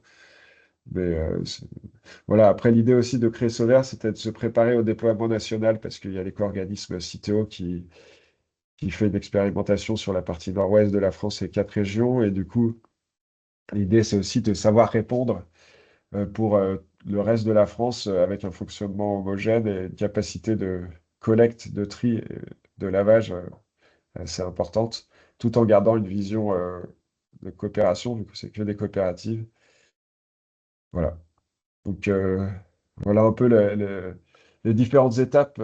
Si je devais résumer, en fait, c'est surtout la partie, c'est de la structuration qu'on a sans cesse dû réfléchir pour se structurer et continuer et perdurer et atteindre ces volumes qui sont un peu le but final et qui sont quand même assez importants pour atteindre un équilibre économique du modèle. super. Merci, merci Étienne du partage. On on retient enfin, le rôle, enfin, le poids humain aussi, hein, parce que tu as évoqué les difficultés de leadership et d'usure qui fragilisent les structures et les coopérations permettent, en étoffant la base, de peut-être mieux répartir la gouvernance. Et donc, du coup, le rôle du leader est important, comme ça peut être le cas dans la transmission du partage précédent. La dimension humaine, hein, qui est aussi donc à mettre en avant. Cette progression là, cette évolution, elle a été, enfin, elle est fulgurante en 3 ans. Là. Si on reprend le premier slide en se disant, on était à 3 rebouteilles, ma bouteille ça elle revient, et aujourd'hui on parle de Sower. C'est pas une fuite en avant, mais c'est une accélération des coopérations, il me semble, non? Oui, oui, parce qu'en fait, on se rend compte aussi que si on veut perdurer, on n'a pas le choix, quoi. En fait, pour nous, c'est par là que ça passe et par rien d'autre, Mm. et qu'on n'a pas le choix de coopérer. Donc, on espère juste qu'à un moment, on pourra coopérer, entre guillemets, avec tout le monde, quoi, parce qu'il reste En fait, trouver des compromis avec tout le monde pour réussir à avoir une filière qui soit homogène au niveau de la France, parce que ça n'empêche pas la concurrence entre les acteurs, mais en tout cas, aujourd'hui, il n'y a pas de fonctionnement homogène, il y a des visions qui peuvent être aussi un peu différentes. Et donc, l'idée de coopérer, c'est quand même d'aller vers un fonctionnement homogène et que ça soit aussi simple pour le consommateur, parce que aujourd'hui, on a bien vu avec la partie tri et que ça a mis 20 ans entre le moment où ça a été lancé au moment où les citoyens ont commencé à comprendre les histoires de couleurs parce que, en fait, quand on changeait de Comcom, il n'y avait pas les mêmes couleurs parce qu'en fait, il n'y a pas eu d'homogénéisation de fonctionnement de la part des éco-organismes notamment, quoi. Donc, en fait, Mm. l'idée, c'est d'essayer de coopérer pour pas recréer ce genre de problème et d'être plus robuste. Enfin, c'est quand même un peu le mot à la mode, j'ai envie de dire, mais qui colle particulièrement à ces derniers temps, c'est la robustesse, quoi. De Mm. toute façon, on est sur un aujourd'hui, enfin, économiquement, on n'est pas les seuls à être où c'est pas facile. C'est un peu, pour le coup, pour pas mal de secteurs. parce que on voit bien, nous, les brasseurs, ils sont quand même tous en difficulté, donc la robustesse, c'est important. Mais ouais, donc voilà. Ok, merci. Juste peut-être nous dire dans Revera comment vous êtes organisé en termes de gouvernance dans la SIC, là, c'est, je pense, quelque chose de collégial, mais comment vous répartissez? Ouais, alors c'est en pleine un changement, parce qu'en fait, quand on est quatre, c'est assez facile d'être horizontal. Bien sûr. Donc tout le monde prend les décisions ensemble, on va dire. Tous les lundis, il y avait une réunion hebdo, puis on discutait tous ensemble de toutes les décisions. Hmm. Et puis ça restait effectivement une gouvernance assez horizontale qui était voulue, hein, notamment en créant une coopérative. Aujourd'hui, à 17, là, on est en pleine réflexion pour voir comment on fait, quoi. C'est là où je Hmm. disais qu'on était accompagné par l'URSSCOP, entre les différents territoires, entre le fait que faire une réunion ou prendre des décisions à 15, ça reste plus possible. Tout le monde ne veut pas prendre des décisions. La partie responsabilisation est un peu différente. Donc, le but, c'est de rester le plus collégial possible, tout en intégrant forcément des responsabilités intermédiaires, quoi. Hmm. Euh, voilà. Euh, J'avoue que je pense que je pourrais faire un retour d'expérience dans 6 mois là-dessus. Super. Mais pour l'instant, c'est un peu finalement humainement la fusion avec l'incassable à la dernière, c'est très bien passé parce que Hmm. on était plutôt confiant et puis qu'on sait bien se préparer maintenant. Mais le vrai enjeu de cette fusion-là, ça va être de fonctionner à 17, quoi. Ouais, tout à fait. Ouais. Et ben du coup, bravo pour l'épopée et l'aventure coopérative et à la fois industrielle sur la capacité aux acteurs territoriaux et de l'économie sociale et solidaire à capter le gisement de ce déchet et de le revaloriser en ressources pour son réemploi. Il y a un enjeu sur la dimension ESS ou privée sur la collecte et le gisement. Il y a une concurrence des grandes surfaces ou des marques, enfin des producteurs de bouteilles. Il y a- Aujourd'hui, pour moi, le vrai enjeu de cette histoire, c'est la filière REP. C'est un peu à la mode. Enfin, il D'accord. y a eu pas mal quand même de rapports ces derniers temps sur le fonctionnement de la filière REP. Pour moi, c'est un peu de quelle manière la filière REP va, et donc la REP emballage ménager. Donc il y a deux éco-organismes, hein, Citeo et l'Eco. Enfin, Citeo, c'est quand même le plus gros. Ouais, Et l'enjeu, il est plutôt à ce niveau-là, pour moi. d'accord. Concrètement, c'est est-ce que en fait toutes les recommandations qui ont été faites par des commissions parlementaires transpartisanes, enfin, il y a eu plein de choses qui sont sorties sur les filières REP ces derniers temps, parce qu'il y a sur la partie textile et électroménager, c'est aussi un peu. C'est de voir comment ça va avancer, quoi. Comment on va réussir à travailler ensemble, à prendre en compte la partie terrain et la partie opérationnelle, euh, et comment les éco-organismes ont notamment travaillé avec les collectivités. Enfin, Mm. j'ai un peu envie de dire, aujourd'hui, on n'est pas à l'équilibre, donc il y a un financement qui est fait par les éco-organismes. Et comment ça va perdurer, comment ça va se pérenniser, voilà. En tout cas, je pense que c'est un peu l'enjeu aujourd'hui, dans notre filière et dans les autres filières REP. C'est toutes ces filières de réemploi qui se créent et qui sont sur des stades d'émergence où les seuils critiques sont pas tout de suite atteints et qui nécessitent C'est des ça. appuis ou des soutiens sur leur Et, amorçage, quoi. Voilà. ouais, et puis une vision claire de comment on finance, de qui est financé, de quel va Mm. être le fonctionnement. Enfin, on voit bien ce qui s'est passé avec Envie vers Nantes, Vraiment sur, là, sur la. sur les trois E. Mm. Ouais, c'est ça, où au final, ils ont arrêté parce que, bref, l'éco-organisme avait sous-traité à quelqu'un d'autre, mais il n'y avait pas vraiment de. Ouais, on va pas rentrer dans les détails, mais je pense que c'est un peu le point central de qu'est-ce qu'on veut vraiment faire, en fait, de la filière du réemploi plus tard, quoi. Tout à fait. Merci beaucoup pour le partage et le témoignage. Voilà, Merci de rien. de m'avoir donné la parole, et puis avec plaisir. Bon, tu restes disponible si besoin plus Ouais, tard, s'il faut, je remettrai dans le lien que Sylvain mettra, on pourra mettre tes coordonnées si tu es d'accord, le mail si très tu. bien, pas de Ouais, souci. d'accord. Bonne continuation, Étienne, merci Merci, encore. merci. Du coup, nous vous proposons de passer dans la dernière ligne droite de notre webinaire sur les enseignements, hein. Je vous ressollicite hein, s'il y a des questions. la plus-value vraiment de ces webinaires sont dans les échanges et dans les questions de compréhension ou de discussion. Donc n'hésitez pas à lever la main ou à participer dans le chat. Nous allons essayer de prendre un petit peu de hauteur et de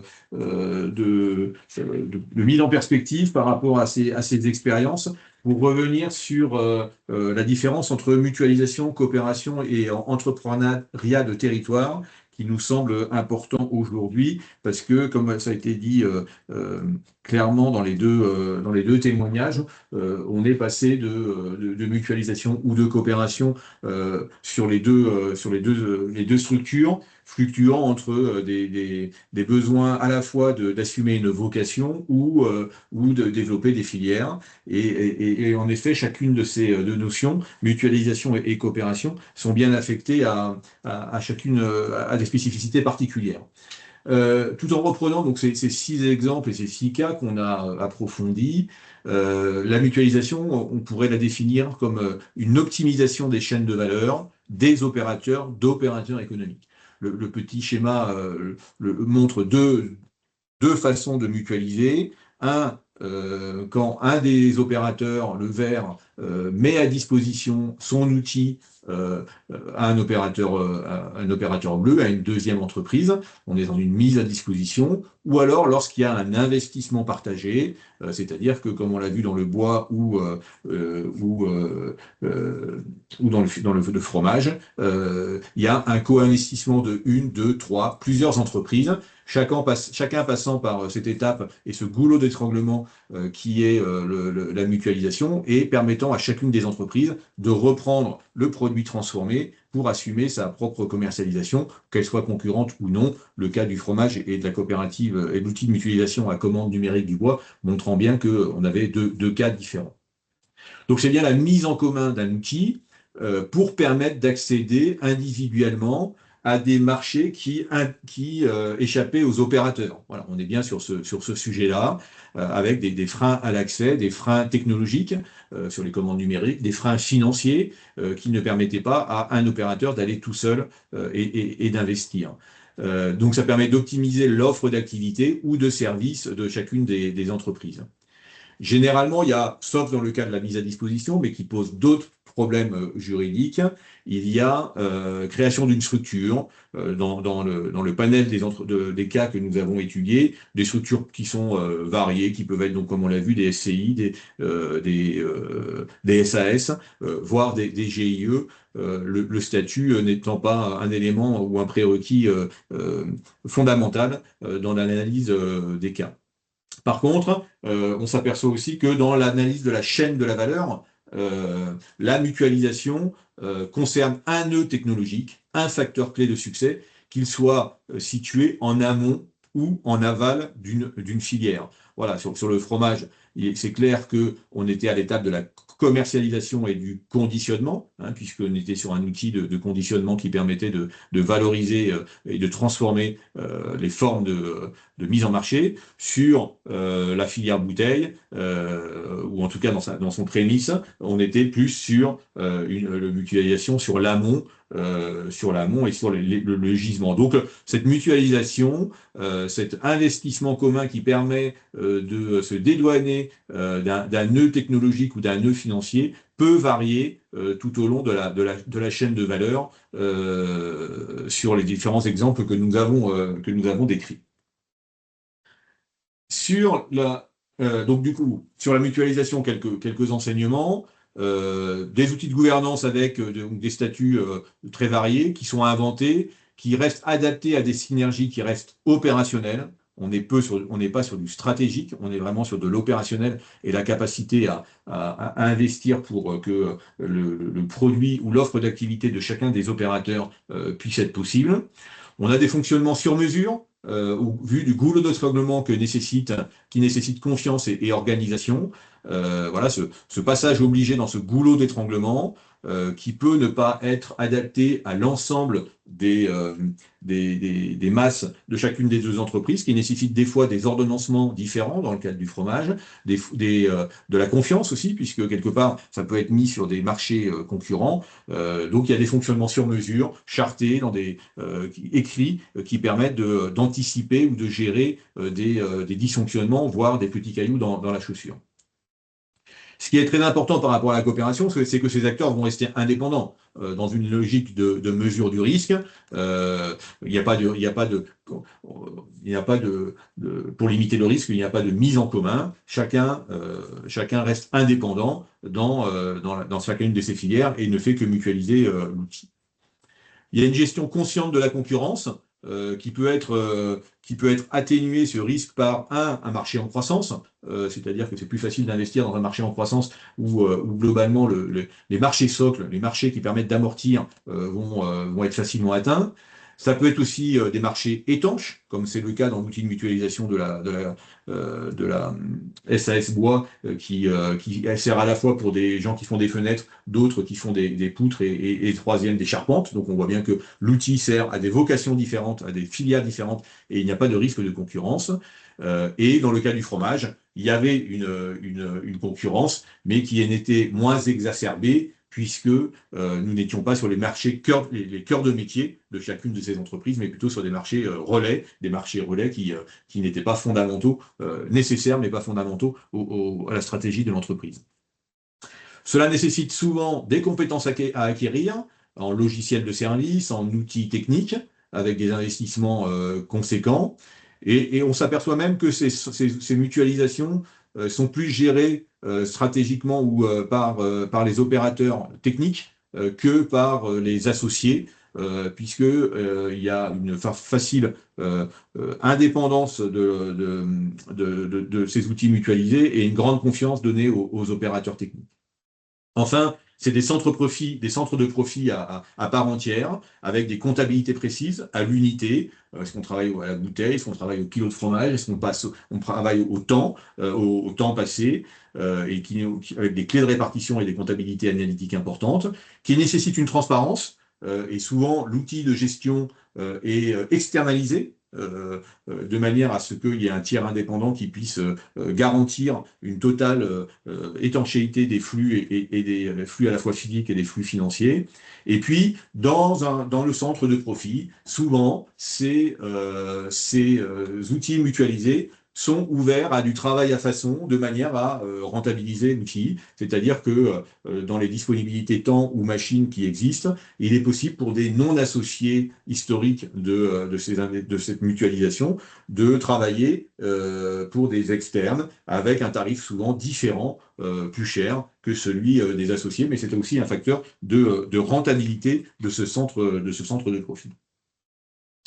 Voilà un petit peu pour la mutualisation qui, on le voit bien, est une opération qui est très opérationnelle et une opération de mutualisation, ce qui n'est pas le cas de la coopération où nous sommes sur la création d'une nouvelle chaîne de valeur, d'une nouvelle forme de commercialisation où des acteurs s'associent pour créer quelque chose qui n'existait pas sur le marché. Quand une entreprise, 1, 2, 3, s'allie pour créer une chaîne de valeur permettant d'accéder à des nouveaux marchés par la mise en commun de savoirs différents. C'est le premier cas de la coopération. Ça peut être plus le cas pour Soware qu'on vient de voir, de le faire par un effet volume et non pas un effet complémentarité de savoir-faire. Dans le cas de ce qu'on vient de voir là, cette coopération s'est faite pour la création d'une chaîne de valeur permettant d'accéder à des marchés spécifiques par la massification en vue d'atteindre une taille critique. Et Étienne l'a bien dit qu'au-delà d'un certain stade de volume critique, il n'intéressait pas les producteurs ou les distributeurs, et que cette coopération, par l'effet volume, permet d'accéder à de nouveaux marchés. Ce qui n'était pas le cas de la coopérative de bois, qui permettait, grâce à des spécialistes du terrassement, de l'étanchéité, du volume, de la charpente, de créer un nouveau marché par un alignement des chaînes de valeur, et qui permettait, par la brique rouge, la brique bleue et la brique verte, de créer un nouveau produit.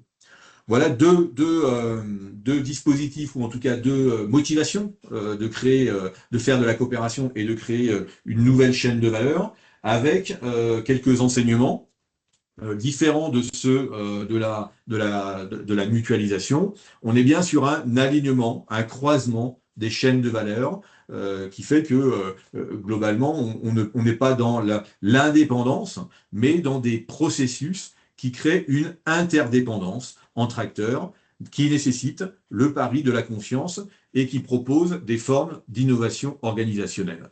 Ça a été bien dit par à la fois Pierre et Étienne, le facteur humain, la transparence, le partage de la vocation et de cette dimension nouvelle qui est à créer est la base de la coopération et qui fait que ton succès sera le mien, mais ton échec sera aussi le nôtre, contrairement à la mutualisation où il peut y avoir des clauses de garantie qui permettent à chacun des acteurs, dans le cas d'une mutualisation, de se garantir, comme dans une assurance, d'échec des différents partenaires.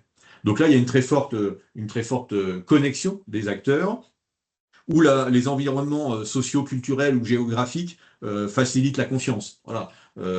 On a vu les motivations et le savoir-faire coopératif de Pierre. On connaît le Houdou pour son savoir-faire coopératif issu des fruitières. Voilà, donc cette inclinaison à la coopération nécessite un berceau et une culture qui s'apprend et qui n'est pas innée et qui permet l'émergence de ces nouvelles formes organisationnelle et de structuration. Et donc, bien sûr, la création d'une collective d'une valeur imposant une commercialisation nécessairement commune. Voilà, c'est la base de la coopération. Je crée un nouveau produit, je crée un nouveau service, et donc je partage en amont les valeurs et les motivations de ce sujet, parce que nous nous apercevons collectivement que ce produit ou ce besoin, ce service, n'existe pas sur le marché et qu'il y a besoin de créer de nouvelles alliances pour le mettre en place. Des structures, et du coup, nous avons, contrairement à la mutualisation qui avait des formes juridiques très variées, nous avons des structures juridiques à statut coopératif, plutôt majoritairement, voire de manière très prédominante, à la fois par une coopérative d'artisans, on l'a vu sur l'entreprise Meute du Quai, des coopératives agricoles ou viticoles, on l'a vu avec la coopérative des coteaux de Glane, ou des SIC, qui sont aussi un outil coopératif, le plus récent d'entre eux, qui est le seul qui permet d'allier, d'associer des coopérateurs, des individus qui ne se ressemblent pas, puisque la coopérative agricole rassemble des agriculteurs, une SIC part du principe que, ou en tout cas s'adapte aux nouveaux besoins du territoire et d'alliances d'opérateurs, d'acteurs qui ne se ressemblent pas et qui peuvent être des collectivités, des entreprises et la société civile.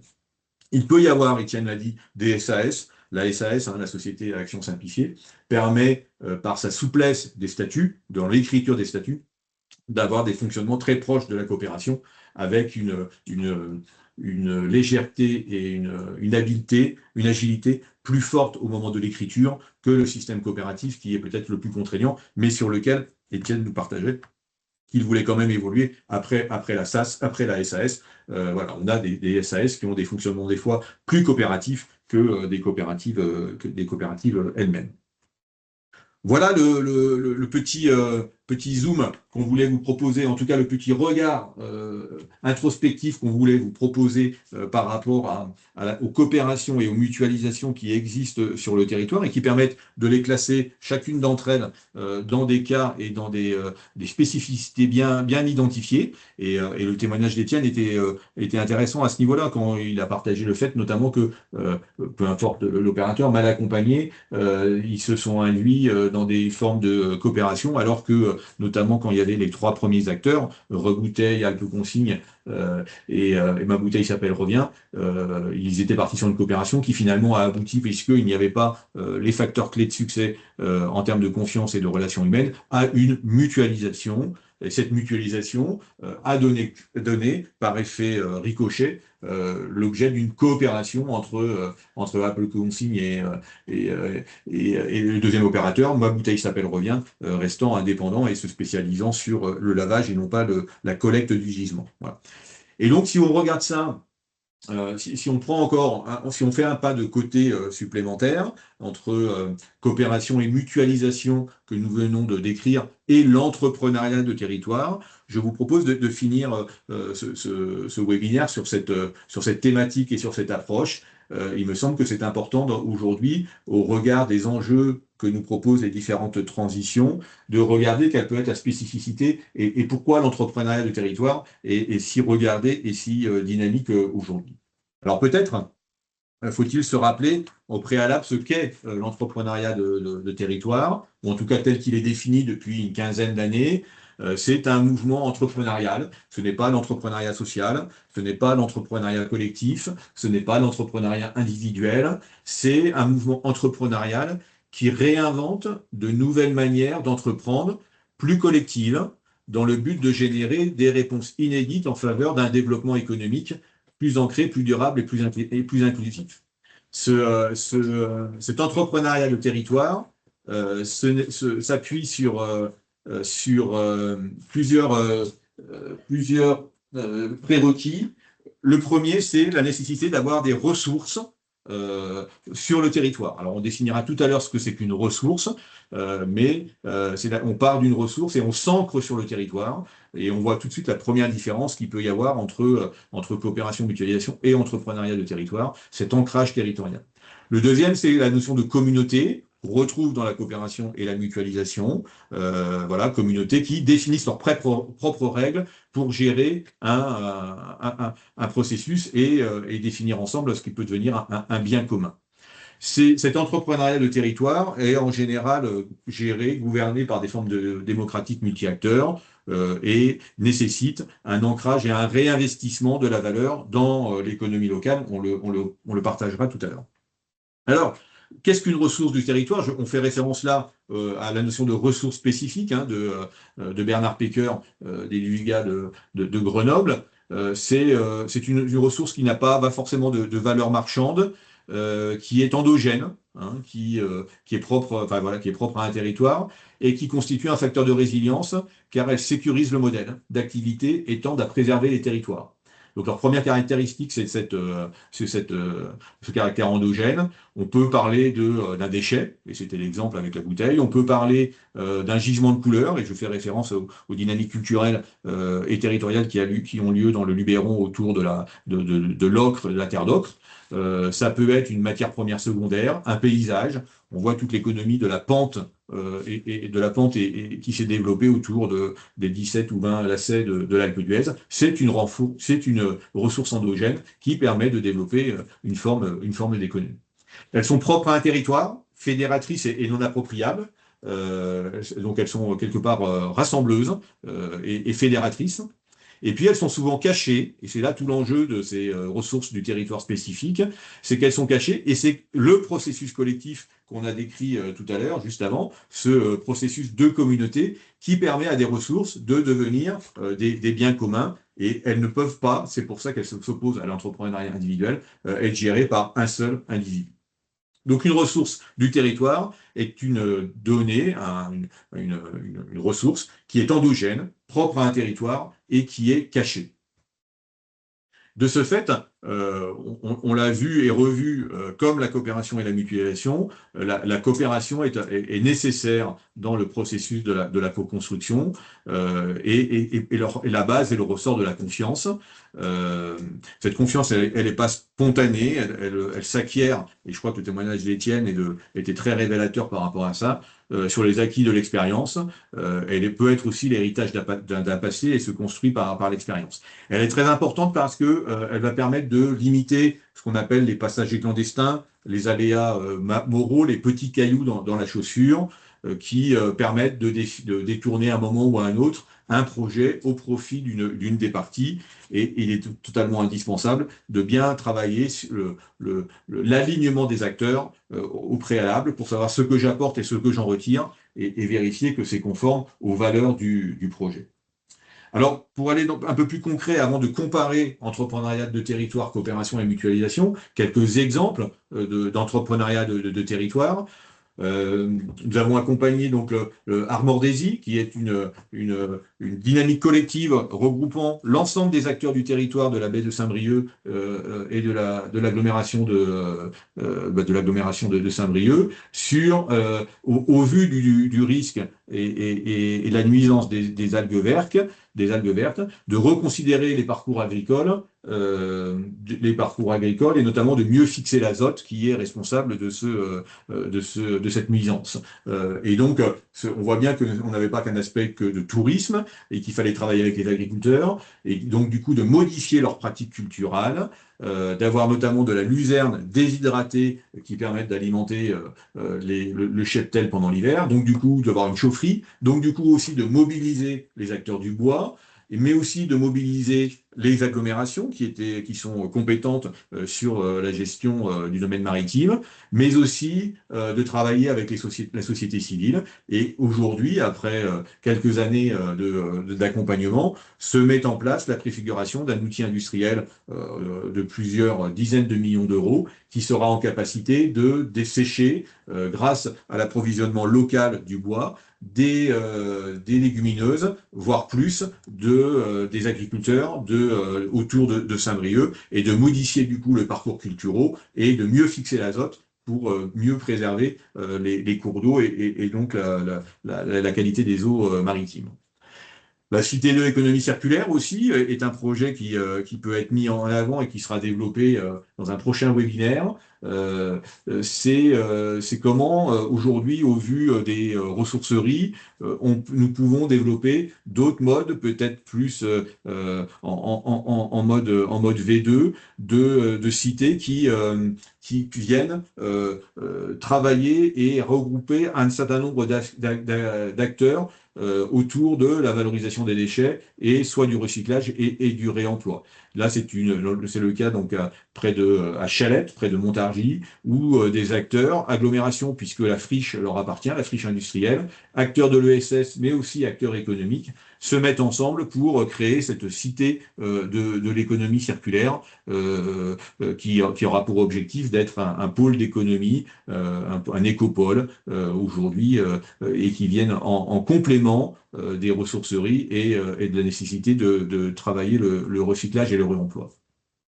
Et puis peut-être dernier exemple, le travail qui a été fait aussi dans le cours d'un accompagnement sur l'agglomération de Toul, autour de cette petite zone ancienne friche industrielle et agricole qui est sur la vignette en haut à droite, là, ce trait rouge de 17 hectares, qui est alimenté par un cours d'eau important. La ressource, c'est l'eau, dans ce cas-là.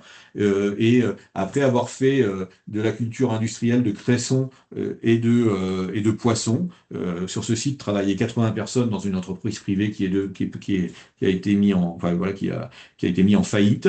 L'agglomération s'est interrogée sur la valorisation de ce site et la capacité à lui trouver une autre vocation. Et donc, du coup, à travers la ressource de l'eau, sur le site de La Rochotte, 4 pôles vont être définis. Un pôle maraîchage pour alimenter la cuisine centrale, un pôle parcours de sensibilisation qui va permettre de travailler sur les bienfaits de l'eau et de la biodiversité avec des ouvrages ludiques de barrages, de moulins, de gestion d'un bassin versant, d'aquaflore, de pisciculture, d'aquaponie. Tout ça en mode démonstration avec le 3e pôle qui est la pisciculture, et puis un autre pôle qui sera le parcours d'interprétation puisque nous sommes à côté des boucles de la Moselle. Voilà comment une ressource permet de mobiliser un certain nombre d'acteurs environnementaux, économiques avec les maraîchers et les pisciculteurs et collectivités pour valoriser une ressource qui est endogène, non délocalisable et qui ne peut se valoriser qu'à travers un processus collectif comme ça a été défini dans l'entrepreneuriat de territoire.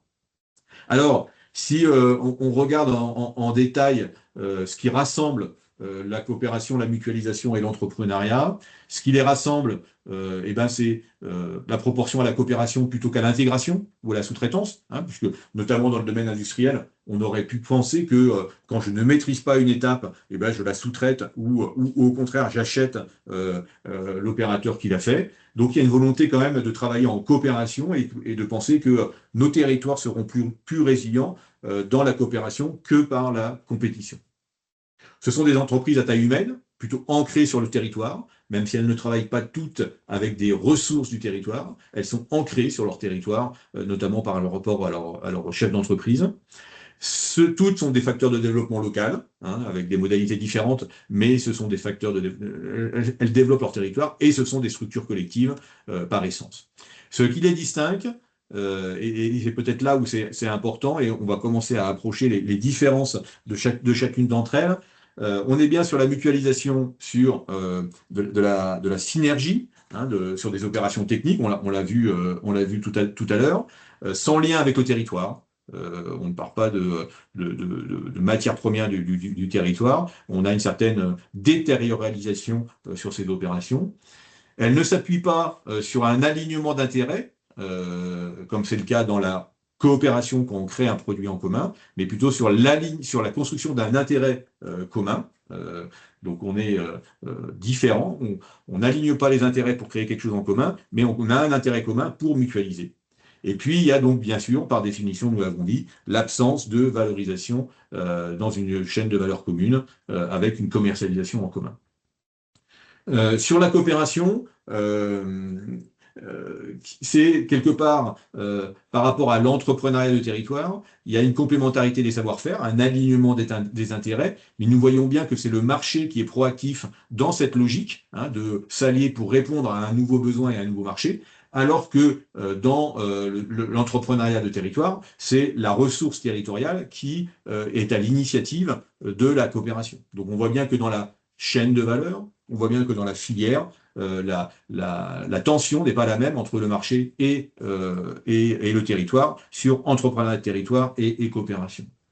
On a une diversité d'acteurs, comme dans la coopération et l'entrepreneuriat de territoire, mais les acteurs sont tous économiques aujourd'hui dans la coopération, alors que dans l'entrepreneuriat de territoire, nous avons la capacité d'associer des acteurs qui ne sont pas économiques, des collectivités, et le monde associatif. C'est une grande différence de l'entrepreneuriat de territoire et de la coopération, puisque la coopération reste avec un modèle économique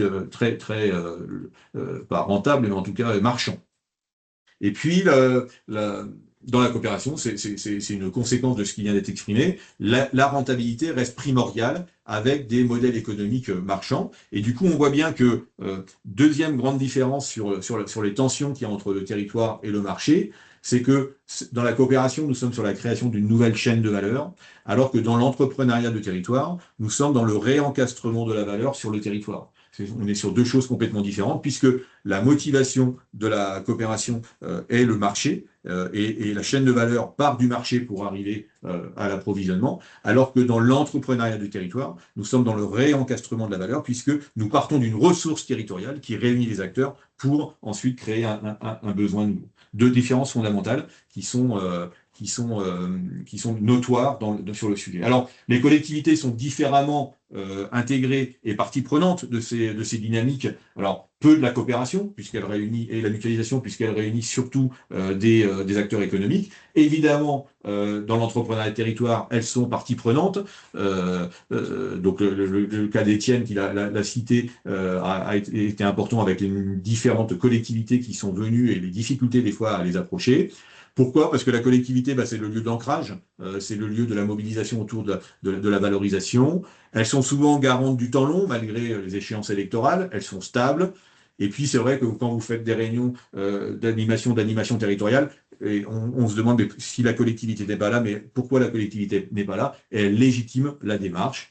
Elles peuvent aussi consolider le modèle économique, c'est le nerf de la guerre, alors pas forcément que par des subventions, mais aussi par l'achat de prestations ou de marchandises.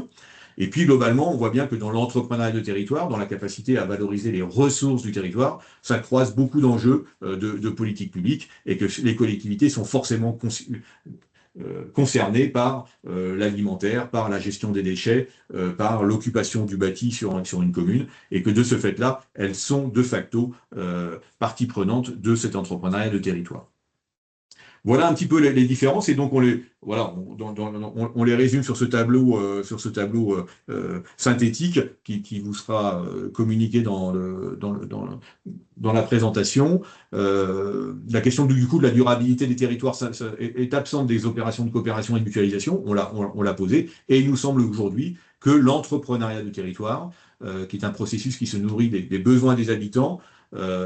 Il présente aujourd'hui des modèles économiques encore fragiles et hybrides, mais qu'il y aurait un intérêt à ce que les aptitudes des PME aguerries à la mutualisation et à la coopération, telles qu'on l'a vu dans le cas des exemples tout à l'heure, puissent s'intéresser à l'entrepreneuriat de territoire, notamment via des véhicules qui s'appellent les pôles territoriaux de coopération économique, mais pas que, pour consolider la résistance et la résilience et la robustesse des territoires. Il y a donc un enjeu à croiser et à faire interagir ces différents niveaux de réseau de valeur qui sont soit de la mutualisation, soit la chaîne de valeur, soit le réencastrement de la valeur, comme on l'a vu tout à l'heure.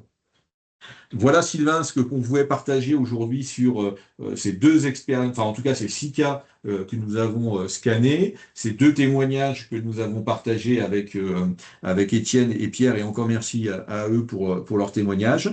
Et donc après, on peut aller plus loin avec les outils de la Banque des territoires sur l'accompagnement des démarches des territoires qui peuvent être sollicités au niveau des directions régionales de chacune des entités. Voilà. Merci Pierre-François donc pour ces éléments à la fois d'animation, de présentation des enseignements, des dynamiques territoriales, et puis cette mise en perspective par rapport à la fois ces logiques de mutualisation, de coopération, et puis au regard des dynamiques d'entrepreneuriat de territoire. Je sais pas, il y a peut-être d'ailleurs on n'a plus trop de temps, mais des réactions, si vous souhaitiez réagir très rapidement à ce qui vous a été présenté, si ça fait écho peut-être à ce que vous observez vous-même sur les dynamiques qui ont cours sur vos territoires respectifs. Et puis s'il n'y a pas de réaction à ce stade, parce que c'est un peu court, bah effectivement on peut aller vers le petit mot de conclusion. Vous rappelez que cette webconférence qui vous a été proposée aujourd'hui s'inscrit dans un cycle de webconférences, une programmation semestrielle avec différents temps qui sont programmés là jusqu'à la fin du premier semestre. Donc, où on reviendra effectivement sur le sujet de l'entrepreneuriat de territoire, en allant un peu plus loin aussi sur des présentations d'expériences et sur les méthodologies d'accompagnement aussi, parce que c'est aussi l'enjeu pour les territoires, pour les collectivités territoriales qui souhaitent accompagner ces dynamiques, de pouvoir mobiliser les bonnes ingénieries pour pouvoir favoriser l'essor, l'émergence et la structuration de ces dynamiques. Les sujets d'habitat, de rénovation de l'habitat dans les centres-bourgs, notamment autour des enjeux de la réinvestissement du bâti existant dans les centres-bourgs et les petites communes rurales. On sait que c'est un sujet compliqué, que les modèles économiques sont pas toujours là, que les opérateurs ou les acteurs sont pas non plus nécessairement présents, les compétences présentes sur les territoires ruraux et les territoires peu denses. Donc là, on a aussi une clé d'entrée pour pouvoir aussi proposer sur la base là aussi d'expériences qu'on a pu observer sur certains territoires ruraux, de voir comment on a des leviers possibles au travers des logiques de coopération, de coopération territoriale, pour pouvoir justement engager, initier et rendre possible ce type d'opération dans les petites communes rurales. Et puis enfin un temps aussi autour des commerces, des derniers commerces, des derniers bistrots dans les petites communes rurales, où là aussi on mobilise les ressorts de la coopération pour faire revivre des lieux qui, sans cela, ne trouveraient pas de modèle possible, au travers notamment de la gérance simple, classique, etc. Donc l'idée, c'est de bien revisiter un peu ces différents modèles, ces différentes solutions pour pouvoir faire revivre, là dans le dernier cas, des services, des commerces, trouver des solutions en matière d'habitat, de rénovation, des rénovations des logements, et puis une réflexion plus transversale sur la notion d'entrepreneuriat de territoire au travers de ces différents temps qui sont programmés jusqu'à la fin du premier semestre 2026. Voilà, merci à toutes et à tous. Il me reste encore une fois à remercier Pierre-François et puis nos deux intervenants du jour, hein, Étienne et Pierre Horter, pour leur contribution et le partage qu'ils nous ont proposé aujourd'hui. Merci à vous et puis je vous souhaite un bon appétit pour terminer cette rencontre. Au revoir. Merci, au revoir.